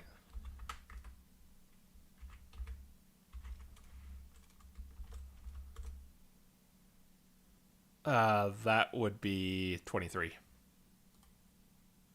Okay. Well, I'll be range, so yay.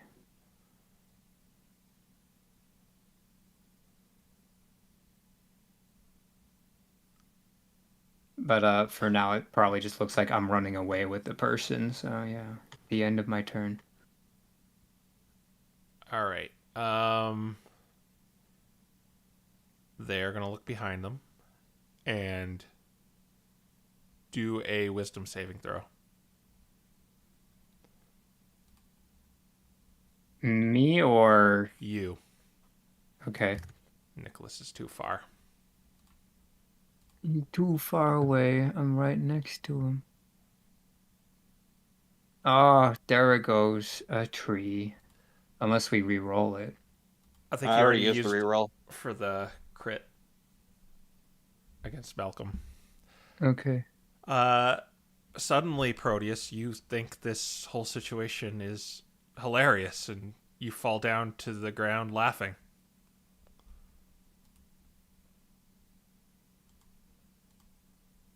Oh dear. As he is going to use his bonus action and movement to go 60 feet. Let's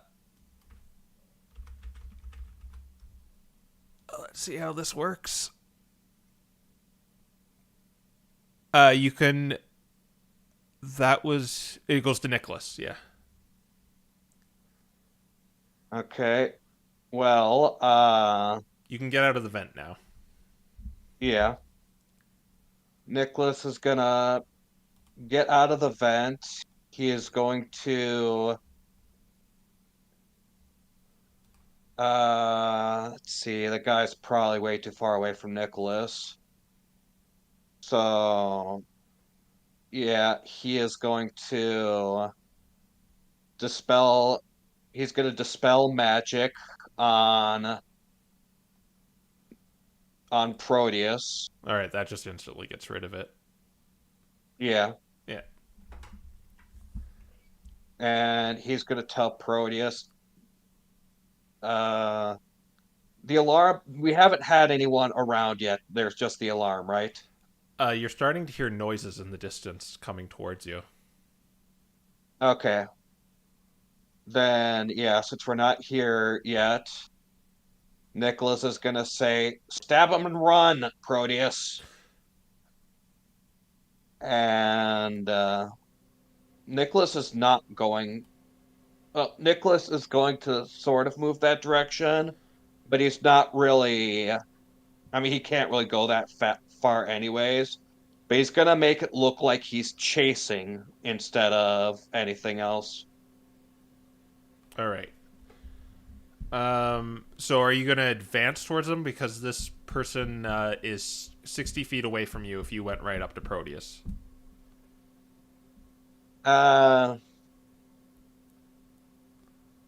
Yeah, he's going to advance though. I'm not intending on catching him. It's just sort of making it look like Nicholas is on the chase. Is basically what I'm doing. All right. Then we'll go to Proteus. Your laughing fit was very short-lived. You are still prone on the ground, though. What do you do? Okay.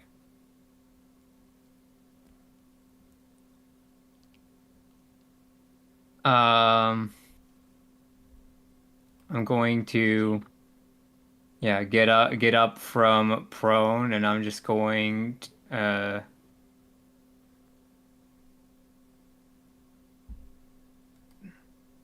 I think I can actually get within 5 feet of him because of You do bonus action dash Yeah, you do. and using shadow dash to do it.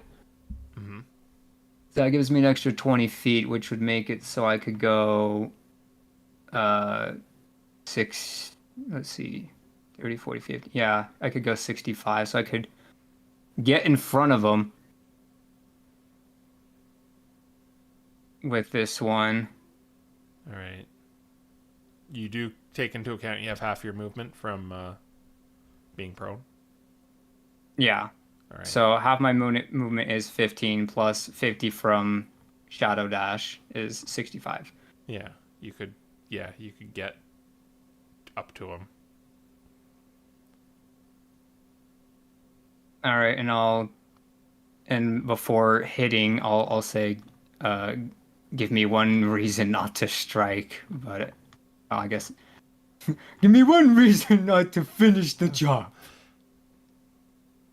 I have no quarrel with you. All right, that's not good enough. All right, here we go. Here comes the true strike. 24. That'll hit him. You do have advantage. Not that matters, but I guess fish for the crit. Oh yeah, that do be true. Yeah, that'll hit. No. Yeah. If I was a champion, though. All right, so then let's see. This is, which one has Vex? I don't remember. Short sword. So then that'll be d6 plus 2d6 plus d6. Might as well go with radiant because I can. 18 radiant damage. He has just a little bit of resolve left. All right, well, let's see if I can get a little bit of Nick in. All right. And then let me just double check because this. Oh, it went up. That's right. 23. And that'll hit too. He has 2 All right, HP left. There we go. 3. Yeah, he had only 2 HP left. So they just fall down on the ground.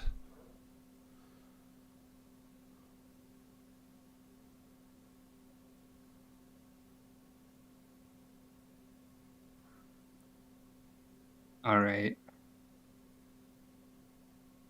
And I guess now I can find out who it is. Wait, I'll give you a conundrum here. Since you used all your movement to get over here, I will give you the option to get away from the scene safely or take the time to flip this person over and look under the hood. But you might be pursued by the authorities. I think, based on what I have seen, Proteus wants to know. So. Okay. You flip this person over.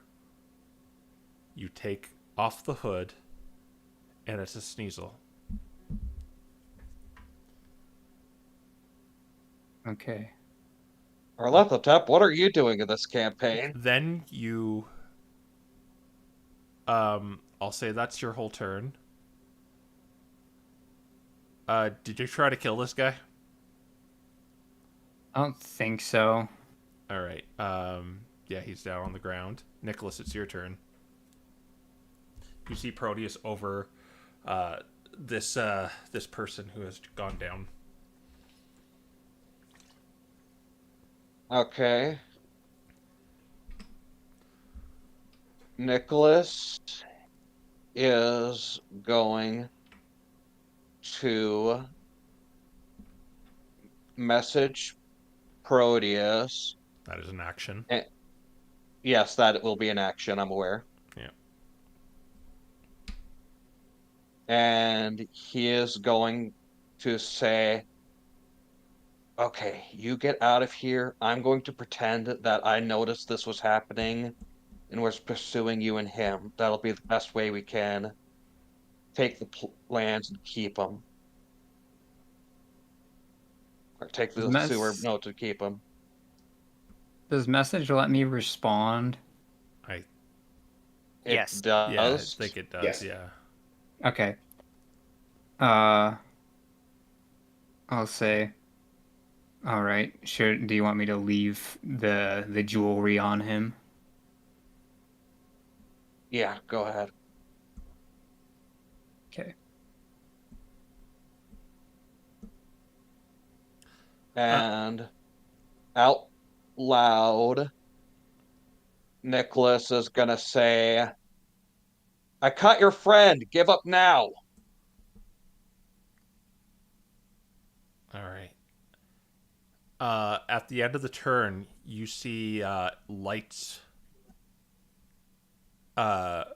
flicker towards this area, shining on the scene. I'm going to roll them into initiative. They go after Nicholas, I believe. You got a 7 for your initiative, right? Way back there. I forgot since we didn't write it down. Let me go all the way back. My initiative would have been +4. I got 6. Okay, so they're going to go before you. Or, yeah, they're going to go before you, but Proteus is first. All right. Are they able to see me at Yes. this point? Because you kind of took the time to look at who this guy was, the light is now shining on you. All right.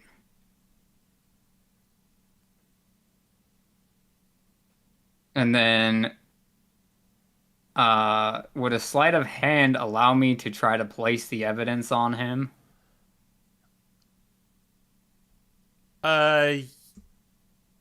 Yeah, without them noticing, you'd have to do a sleight of hand. Okay. I don't think Dante can help me with this one, though. Or Malcolm. Yep. It's up to the mage hand now.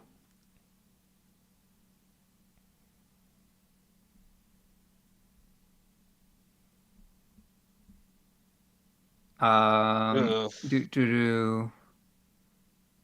Yeah, they clearly see you do it. Well, Don't have any luck I points think- you want to spend. I've got 4 luck points. I can dump 4 of them, but I'm pretty sure we'd need at least one more. I don't know if anyone has any to spare, though. I do not. I don't have any. I can spare 2 to get you to 15. All right. Okay. I'll say a 15 does it. They don't see you kind of slip it onto them as you arise. Yeah. So I'm just gonna give him the statuette that I took, All right. and then that's my bonus action. So then are they within like Hoppy range of me or anything? They're 30 feet within all of you, closing in on the perimeter.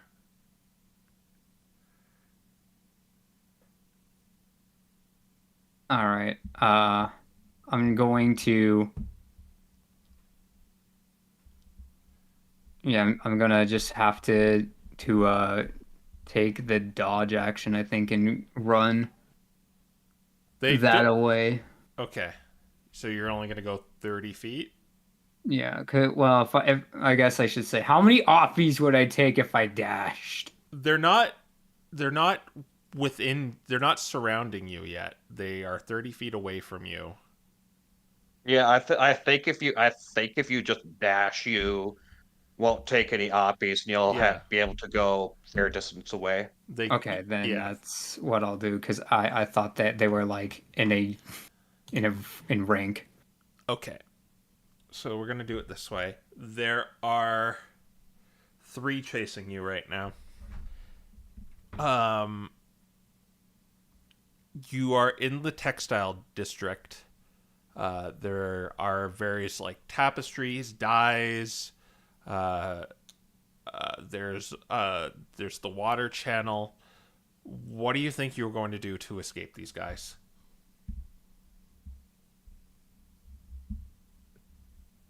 In order to escape them, I think that the best thing I can do is find a way to like turn a corner where they can't see me anymore, and if no other eyes are on me, I'd make uh, a shadow clone and then split down another alley and then hide and have the clone do the same thing. So that way, both they have more than one target to chase, and both targets just seemingly disappear.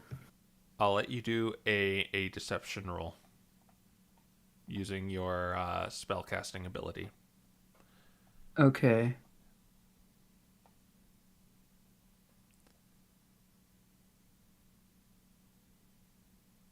$27. So yeah, these 3, a Magnemite, a Magnezone, and Magneton are all just kind of hovering, like shooting after you full speed. And there's an alleyway that at this dye shop that you just kind of you turn into, and then there's kind of a fork inside the alley that you send out a shadow clone that begins running down the other alleyway, and the Magnemite tapers off in that direction, confused at which one to go for. So you have 2 following you now. You are running down an alley in pursuit, being pursued. What do you think you do next here?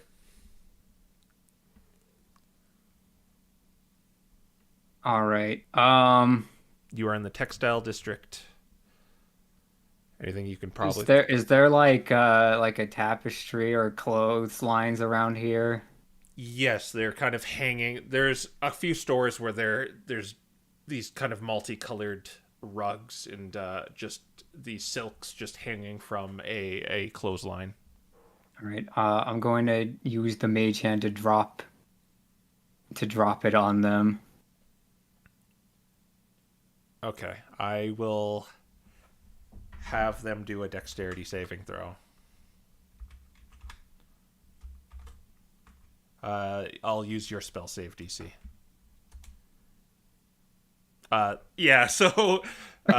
You before you round the corner, you see the clothesline with the this silk hanging from it, and you kind of unfasten one of the pins and stretch it out. So when the Magaton rounds the corner, it gets caught in the silk and it just goes prone on the ground, and it's kind of struggling for a little bit, where only the Magnezone is now chasing you. You're almost out of the textile district.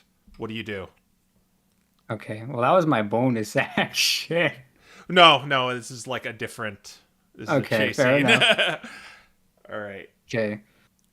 Then how far does this one go?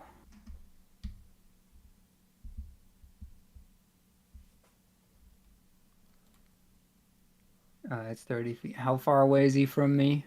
They're about 30 feet away from you. This is the last one. Okay. If I were to push him back a whole bunch, would that be enough or no? That wouldn't be enough. All right. Well, we have. Or tell you what, I'll Well, have. I have a different idea, which Okay. is the classic and certified throw a bunch of crap on the ground. Okay, this will be yeah, just kind of tip over a Yeah. barrel or something. But between the gust and mage hand cantrips, just going crazy. Okay, I'll do another dexterity saving throw for this one. Again, using your spell save DC. He manages to just hop over that. And he is pursuing you into the main district. All right. I don't think cops are good at this one. All right. Uh, do a wisdom saving throw as I hit him with cause fear. Okay. Uh.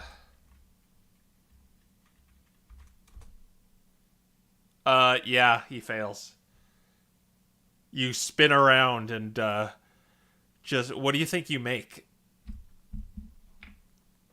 Uh,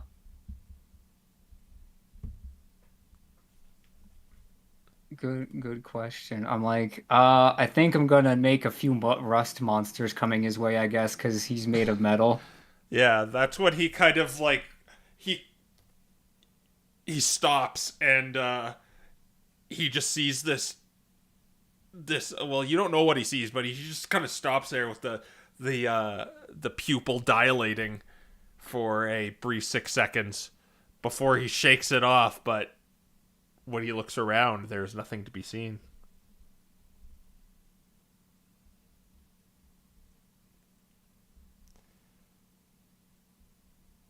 Nicholas.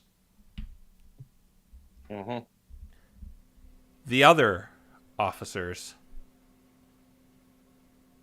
begin surrounding you. Okay, yeah. Nicholas dusts himself off and says, "Thank goodness you're here, officers. This has been a mess. What are you doing here? Who are you? My name's Gorvin. Um, I'm allied with those heroes who helped fight the murder in the mines and helped save the factory. You can ask Malcolm or Dante at some point in time. And what I'm doing here is we were speaking with Alara earlier this afternoon, and out of the corner of my eye, I noticed some shady figures. I couldn't quite get their identity because he sort of waves over to the Sneasel with the cloak because of the cloaks. So I was paranoid, so I came over to see if they were trying to cause trouble tonight when I noticed that this vent was open. When I saw that, I came into pursuit and I saw that graveyard that ran away and that Sneasel over there and began pursuing both of them, trying to stop them from escaping with the things that they ransacked from Lady Alara's room. Do a deception roll. Okay.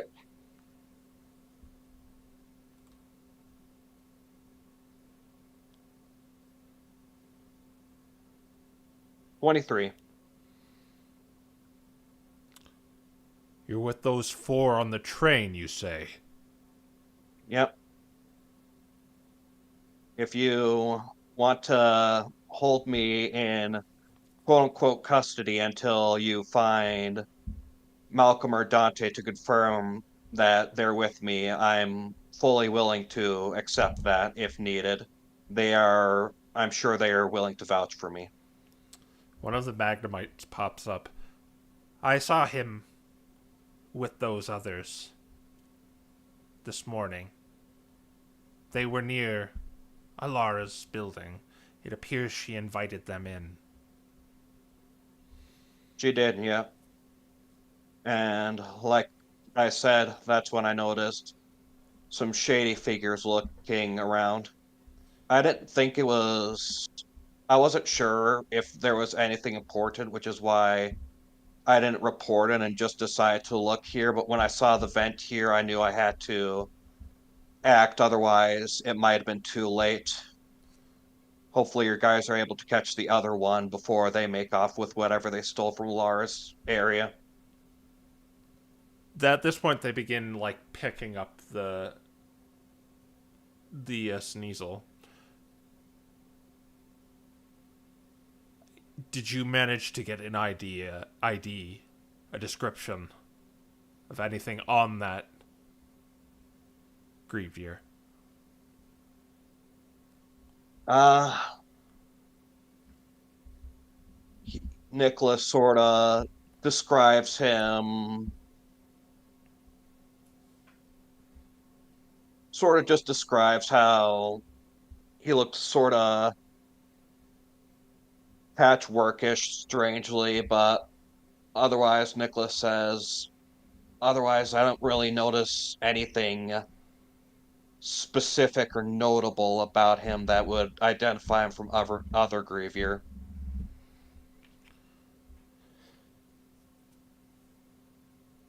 Did you see anything else? Normally, we'd have to take you in for questioning, but if that's all you saw. Yeah, that's basically, well, I noticed there was a bunch of magic going around, if that helps. Monoborn. Correct. I believe the Grievebeard and this guy are both monoborn. And in fact, we were told by, granted, you can't take their, and it was them, not me, so you can't exactly take the murderer's words with a grain of salt, but we were told by the murder that there might be two monoborn hiding out inside Iron Brooch that they were working with, and we have two monoborn here. Was the one that got away a monoborn as well? Is that the one who did this to him as he points to the glowing aura?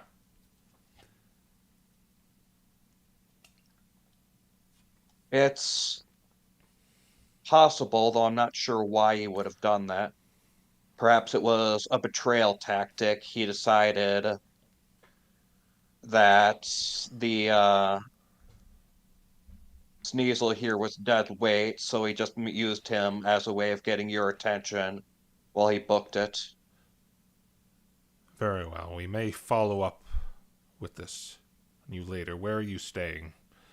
The Howling Gears, where that party is, I believe. Are you staying with them?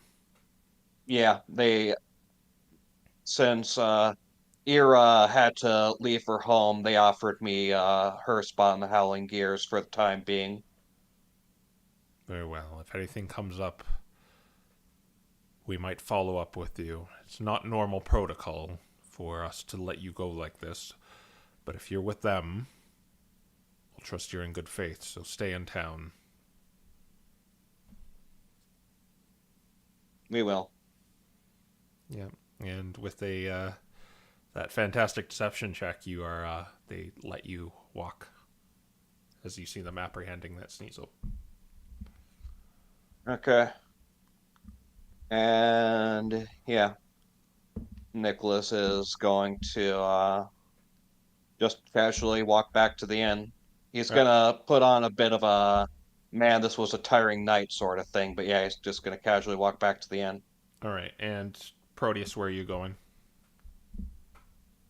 Probably somewhere where I can hide, doff the disguise, put on my Stantler outfit and all that jazz.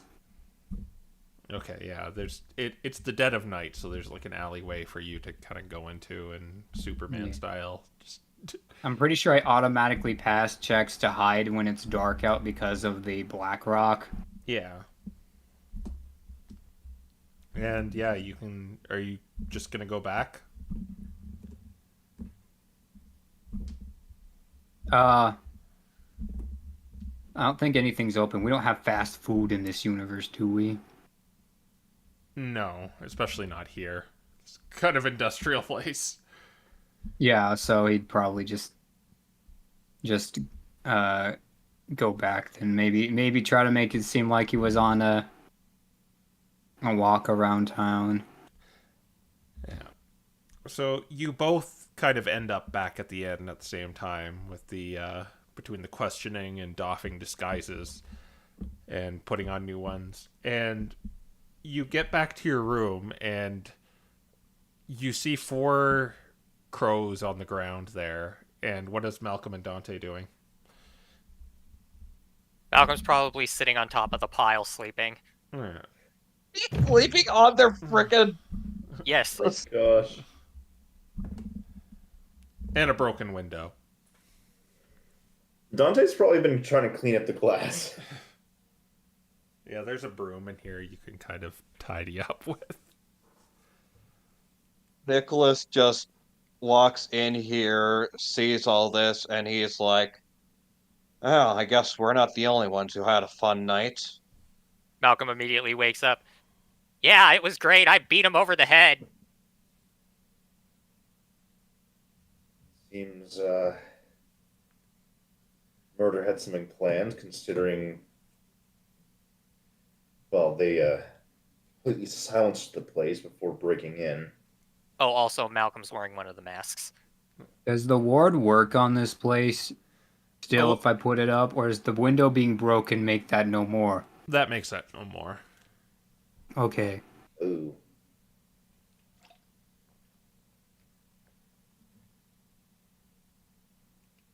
Then Proteus will just say, so this is what happens when I go for a nightly stroll.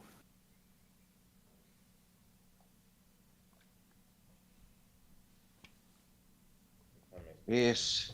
Yes. Yes. Yeah.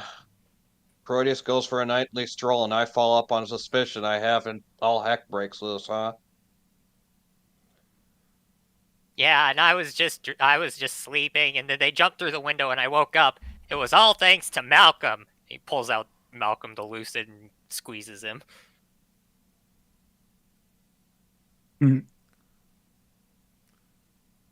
Nicholas. Sudden the way he woke up at the break-in, considering that everything was quiet. Looks like those Druid's dreams certainly have a way with working. Anyways, I guess if he hasn't already, he's gonna probably end concentration on Fairy Fire now. Yeah, I think it's only a minute. I think it is only a minute. Yeah, I can't. Let me. It's in my sheet. How long it is? Yeah, it's only a minute. So yeah, it would have ended a long time ago. Yeah. Okay. Yeah. Anyways, he says, "Well, I've got news for you guys. What is it? Remember how we learned that from the murder that there were 2 Monoborn Yeah. hiding out? Well, both of them had decided they wanted to ransack Alora's office today." Oh, that doesn't sound good. Yeah, the police and some strange, or sorry, not the police. There was this. There were these 2 Pokemon that I happened to catch while checking out Alora's office out of suspicion of a heist that might have been going on around there, and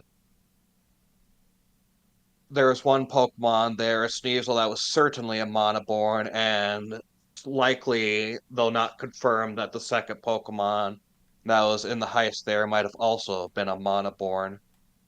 So Laura's office has been ransacked, and I imagine a few things were stolen from there.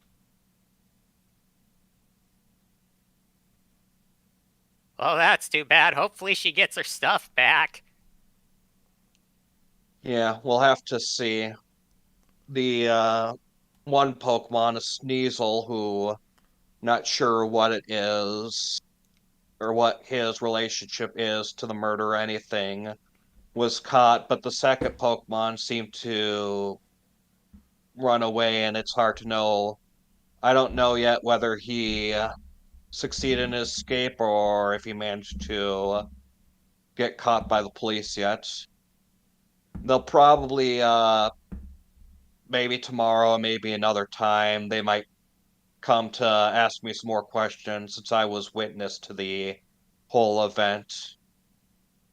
So if it matters, I would appreciate it if you guys vouch for me. Okay. And he messages Dante and he says through a message, yeah, things went a little hairy. There was another thief there trying to get it already, but that thief got caught. You Yeah, there actually, is much. he wasn't going for, well, possibly he wasn't going at, because he was not going for that area where it was. Well, Nicholas doesn't know exactly what he was up to in there, so that's just his current guess. All right.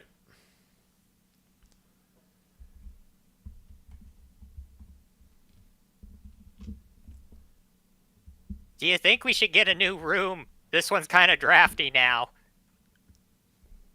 Yeah, we might need to, if the murder's on the prowl, we might need to sleep in shifts for tonight and ask for a new room if we're going to be staying here any longer. I'd rather not, I'd rather not have it be wide open and, well, the murder knows where we are. On the plus side, he, sort of cracks his knuckles. We're going to enjoy a bit of interrogation time.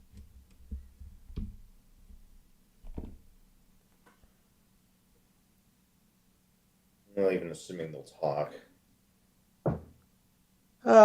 There's a good chance they won't. But still, I mean, what are we even gonna ask them?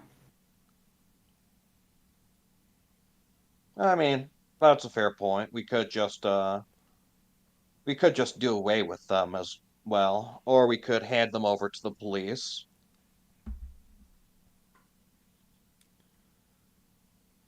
Well, I mean, if we No, I hand them wouldn't. over to the police, aren't they just gonna get out? I mean, they keep saying that they can just get out.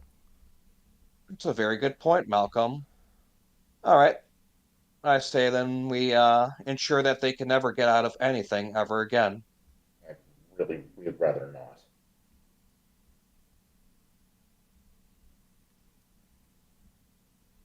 But they're bad guys, Dante. Still doesn't mean you should be cutting their life short. Why? Dante, they'll cut our lives short if given the chance. And if we let them go to jail, they'll just get out and they'll cut other people's lives short. They're they're murderers. I feel like I don't need to explain this.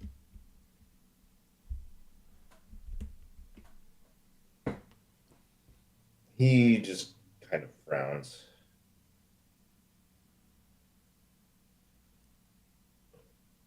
Aren't they gonna be a little suspicious if there's blood in our room?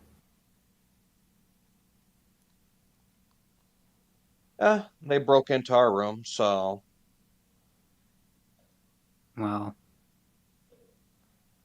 Yes, and I'm certain that 4 counts of self-defense Self-defense. murder. It looks less and less like self-defense the more you kill. okay, so pick your favorite two.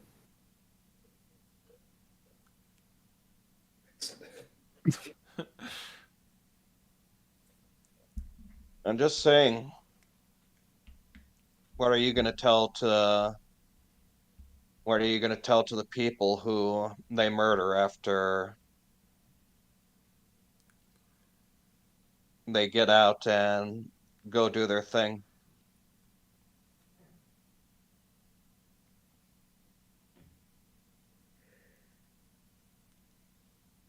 So I will at least admit I don't really know how we could do this without looking terrible. Actually, I hate to say it, but considering I was witness to something earlier, I might be in a bit too shaky of a place with the law if these four end up dead in the room I'm sharing. So I hate to admit it, but you might actually be right in this area. I got it. And Malcolm's gonna prop 2 up against the window, Yeah. and he's just going to swing his bulwark maul across them, and just kind of splat them across the wall. Okay. It's quite messy in this room now. Oh my gosh. And then he's gonna take the duelist and put him over against the wall that he stabbed him at. No, wait, no, it was okay. There was one right there, one right there. Oh wait, no, they were all up against the window except for the Doomcroaker out there, which he probably did kill out there. So there's probably like a blood trail there. He dragged it back in, and then he'll just kill the last one with the javelin because I remember he took out one with the javelin. So are there 2 still alive? No, they're all gone. Okay, you killed all of them. Yep. He's probably covered in blood too, with this actual smear scheme going on here. I did it. You know what? It's a bloodbath. Dante just kind of stands there mortified. You know what? I'll take that. Now they get to have sweet dreams forever and never have to hurt anyone ever again. It's a win for everybody. And then he's gonna line them up and then put a blanket on top of all of them from the extra bed. Royce is just gonna whisper to Dante, "How far along did you teach him about blood?" I don't know. We may want to expedite the education. Okay. And what do you guys do after that? There are 4 corpses in your room now. I don't think I can sleep here anymore, to be perfectly honest. I will sleep in a chair at the bottom of the inn if I need to, but not here.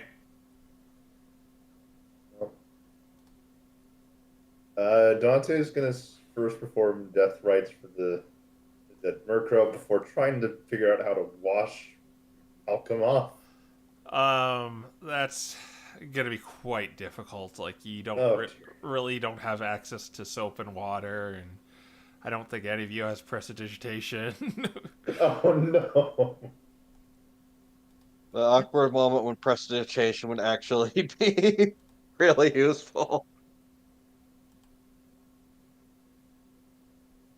Oh, we can't use the river water. But it's made of dreams. Yeah. You go down to the kind of main room, Proteus, I guess.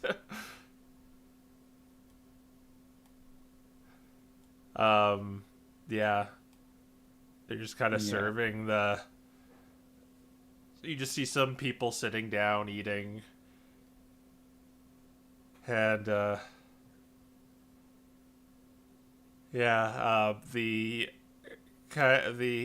person behind the counter, the Autono, looks down at you and it's like, grinding the midnight oil, sure bloody murder, huh?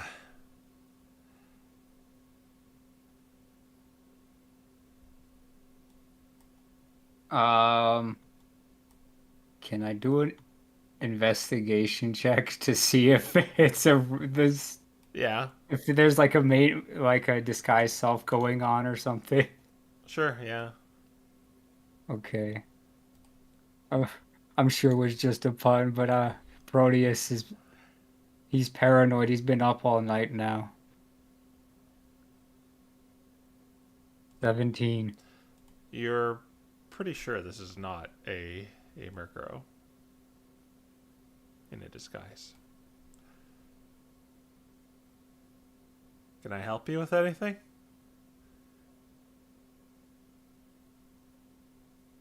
Yeah, okay. Something happened in my room while I was gone. Oh, Because it was probably like literally like 5 minutes between now and when he came back. yeah. What happened? I'm sure I can get someone up there to help you. I think that the murder broke in. The murder? Yeah. It does not look good up there. Jimmy? And this kind of little, little Riolu. Yes? Oh no! Could you, I think, I think our friend is having some, just go help him out, make him comfortable. Okay. Yeah, I'll do that.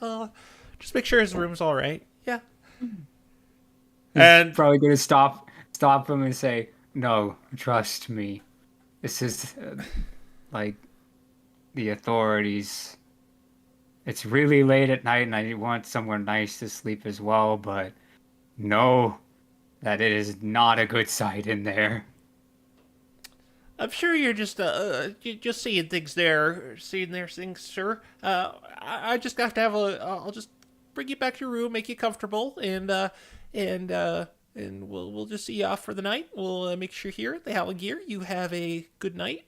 You can have a bag of candy, free complimentary. Here you go. All right. Well, he's defeated at this point. Yeah, he's Proteus try. just follow me up the stairs. Don't trip down the stairs. That wouldn't be good. All right, we're just gonna take you back to your room. Which room are you in? I'm like insert number of room here. All right, I'll just take you in here. Here, I'll open the door for you. I got a special little key that opens all the doors. Bet you wish you had one of these. And you realize it's not locked. Cut to the next day, where you see the Riolu kind of huddled in a chair, and and the cops kind of questioning you. So they broke in through the window. Yeah. Broken through the window, but first silenced the thing so no one else would hear anything. And I take it the excessive violence was necessary? Yeah. They were being mean. You should have seen how many times they punched him. And he points to Dante. Yeah, you have like a chipped tooth or something. Bloody eye. Yeah. Considering they entered the room in an attempt to murder us,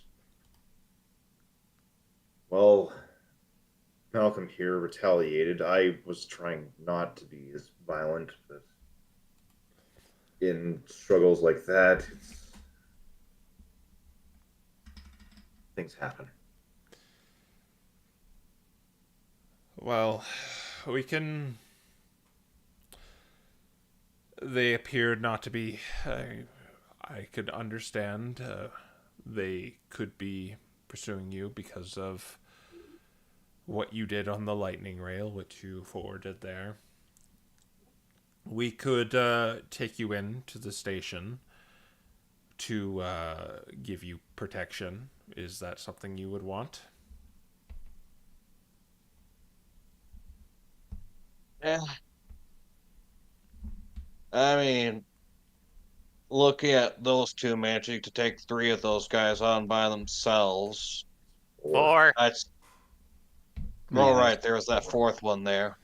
seems like they wanted to hit us when we were at our weakest, and I think they'll think twice about it now. At least I hope. So, just as a side, I am. I'd imagine if they, I've been to Lumhausen, and they are relentless. If they want you, if they are actually in Ironbroach, they've been mostly sabotaging factories and the likes. This is the first time I've seen them go to their old ways trying to assassinate someone. Usually they announce it. I don't know why they. Did you get any threats of any kind? Nah. There was the thread a while ago at this point, But once they go after you, they try to finish the job. At least that's what they do in Lumhausen. I don't know why they attempted this, but my guess is what you did on the lightning round. Well, in that case, I think we might just want to wrap up our business here soon and then get going. Maybe it would be for the best. Yeah, we suspect our business here won't last very many days longer, so I think we'll keep an eye Plus, out. They'll need some time to regroup first, and hopefully we can be gone before then. plus, to be entirely honest, if they're the type that, like you said, will do anything to finish the job, I'd rather not get too many innocents involved in our squabble with them. So I think it's best we just wrap up our business here and head out soon rather than involve the rest of you guys in our business. Very well. You are welcome to stay at the station where we can offer you protection, but the inn has said they will upgrade you to the first class suite if you wish to stay here again.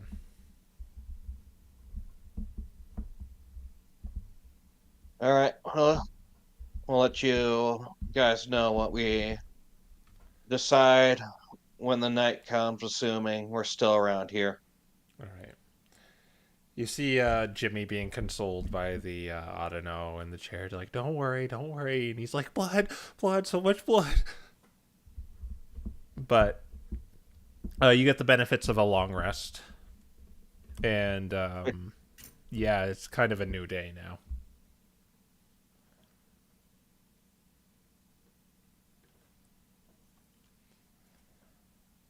All right. Nicholas is going to do a message train, and he's going to say, "We have the schematics of the sewer now. Let's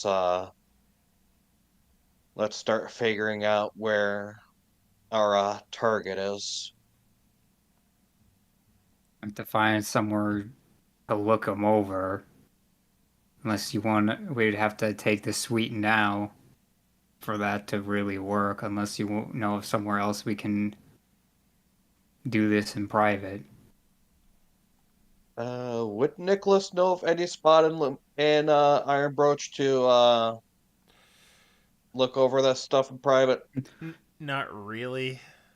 It's Yeah, I'm like, where could we ward specifically? Yeah. Okay, then yeah.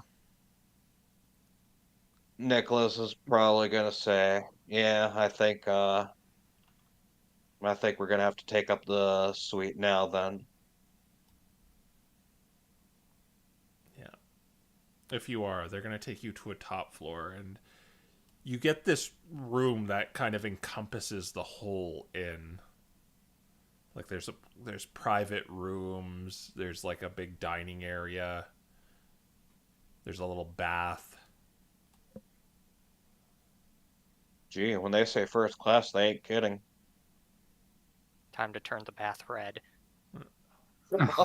Yeah. Fair enough. We probably should wash. She probably should bathe after that. Yeah. Yeah, so they take you and they apologize profusely for you getting attacked in the middle of the night, and they give you some free room service, so they send up the best treats and snacks and dinners stuff to you, and I guess breakfast. Oh, Nicholas is like absolutely taking that breakfast and is enjoying every freaking savory moment of it. Yeah. Yeah, we get the pancakes, dude. Yeah, it's just pancakes with strawberries on it and maple syrup just doused all over it. And Malcolm requests the green part of the strawberries. yeah. Nicholas just tosses over the green part to the strawberries as he's just sitting there eating and probably waxing poetic about the deliciousness of this pancake. Yeah, each pancake has something different in it. Some have like blueberries in them, some have chocolate chips in them, and it's Yeah, like a Denny's. Proteus probably puts some cinnamon on his, and then eventually tries to find like the smallest room in the place with a table that we can do this, because he doesn't want room service walking in on our strategy. There's a closet you could go into. Well, it is a closet strategy, so Yeah. It's a little 10 by 10 closet that you can just kind of all squeeze into. Oh my gosh. Walk-in closet. yeah, I guess Proteus well kind of asks, so what do we want to do? We want to decide before or after everyone gets acquainted with the new setup, or in some cases dyes the water.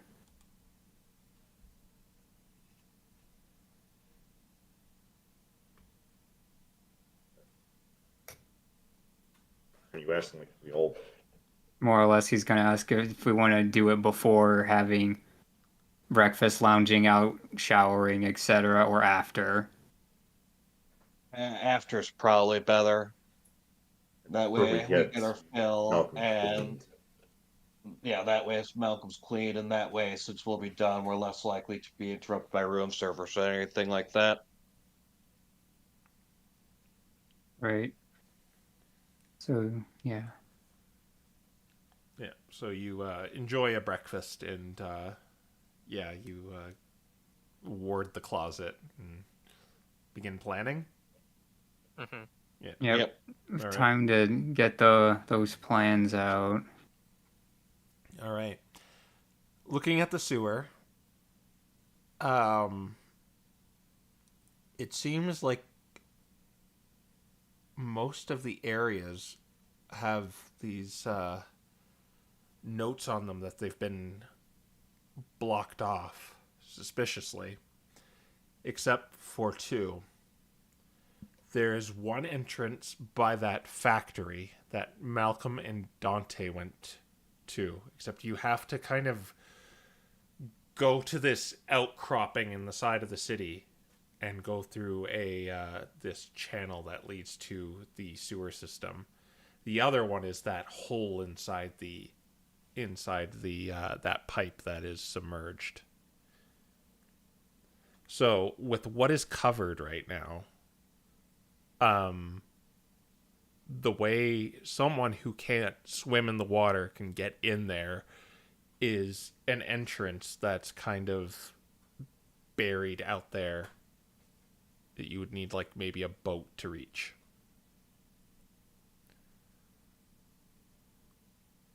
Mm.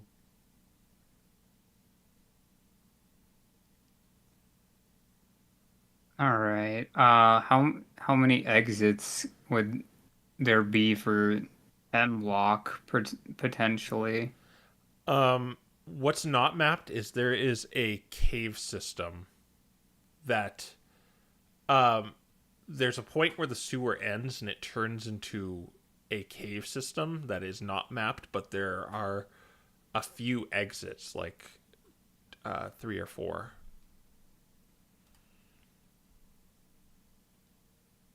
that lead Alright. off in underground. Do we need the boat to go through those other areas too, or no? The boat is mainly to get to the sewer, an entrance in the sewer system. Like once you use the boat, you can, you're more or less would be kind of traversing through the sewer system.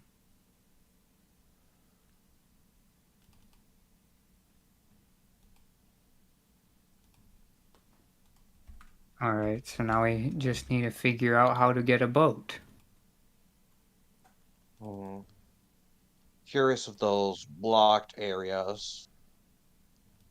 If possible, we might want to inconspicuously take a look at a couple of them to make sure that they are actually blocked.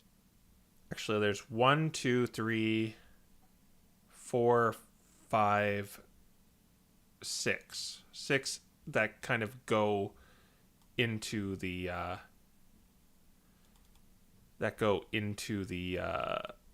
the cave network, more or less.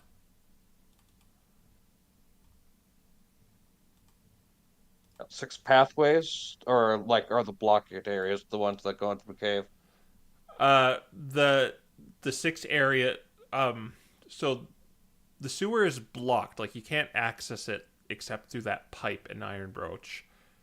But like in the sewer system, there's kind of uncharted territories that goes in 6 different directions, like inside the sewer system. Okay. So someone could retreat through one of those 6 exits. They seem to be kind of all together, more or less.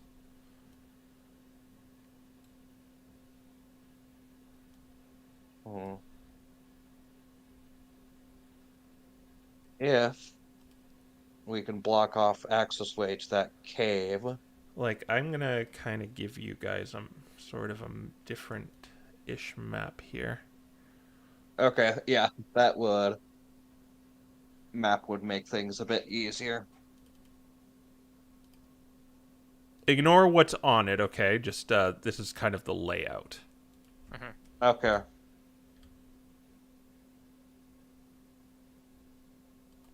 So you would enter through that bottom there, where you see the dock with the boat. That's where you would enter.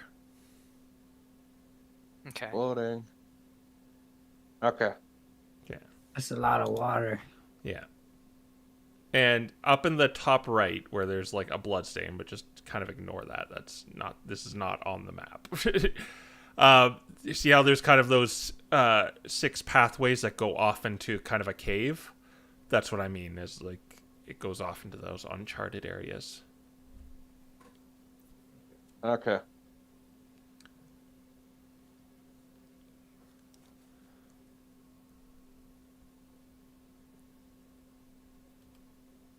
So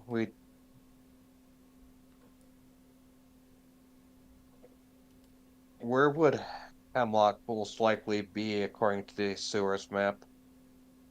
Probably the top right.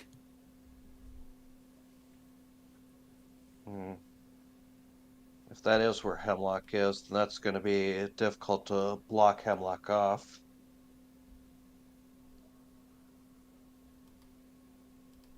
Yeah, it seems like there's also a barrack between us, the most direct route there. Or we could take the long way.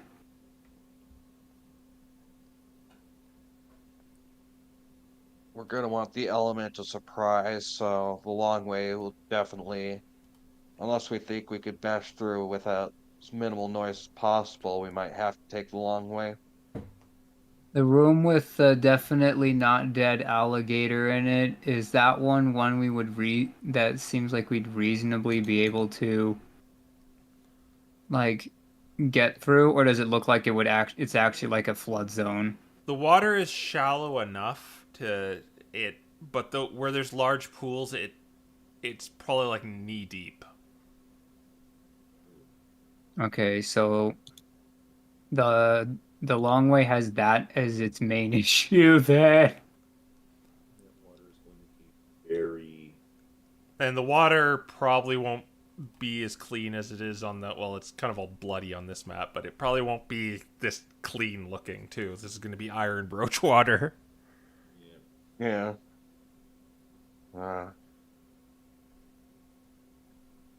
Man, if only we had water walk.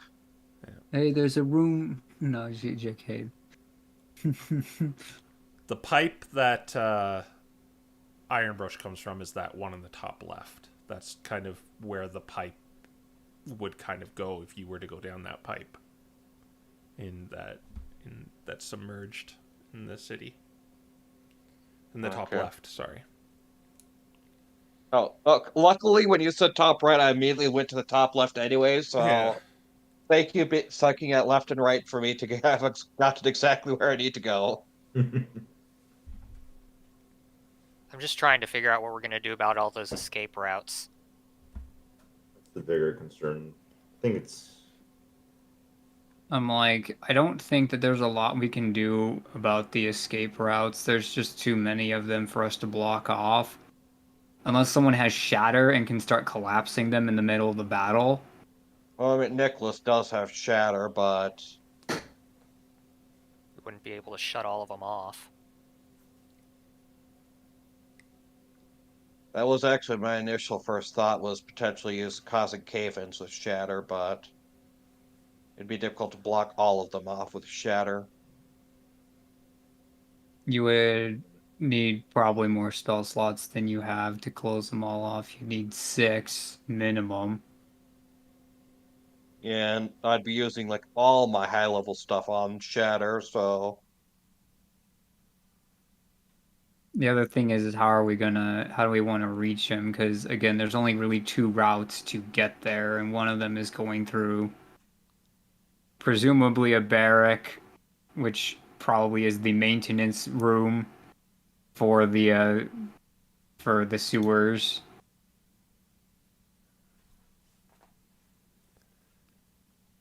And then the other one's going the long way around along the left side.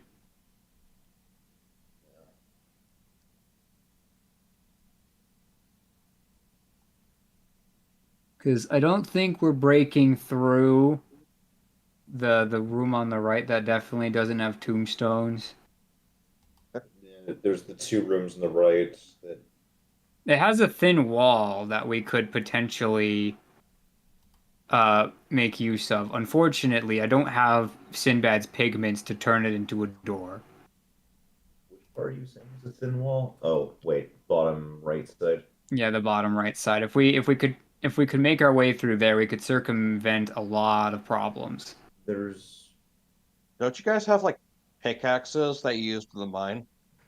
Yeah, Well, but I if just we have make too much noise, Yeah. then they'll come there anyway, which defeats the point. I just realized as soon as I said that. I think it might be tricky, but I think the long way around's probably going to be because there is, even in the room with the totally not dead alligator, there is still walking space. Oh, there's also a totally not dead adventurer there. I just saw. I'm like, I mean, we might have to like jump up on the pipes themselves to get around it unscathed. Like that way definitely risks us stepping toes into water. So I guess the question is, which do we fear more?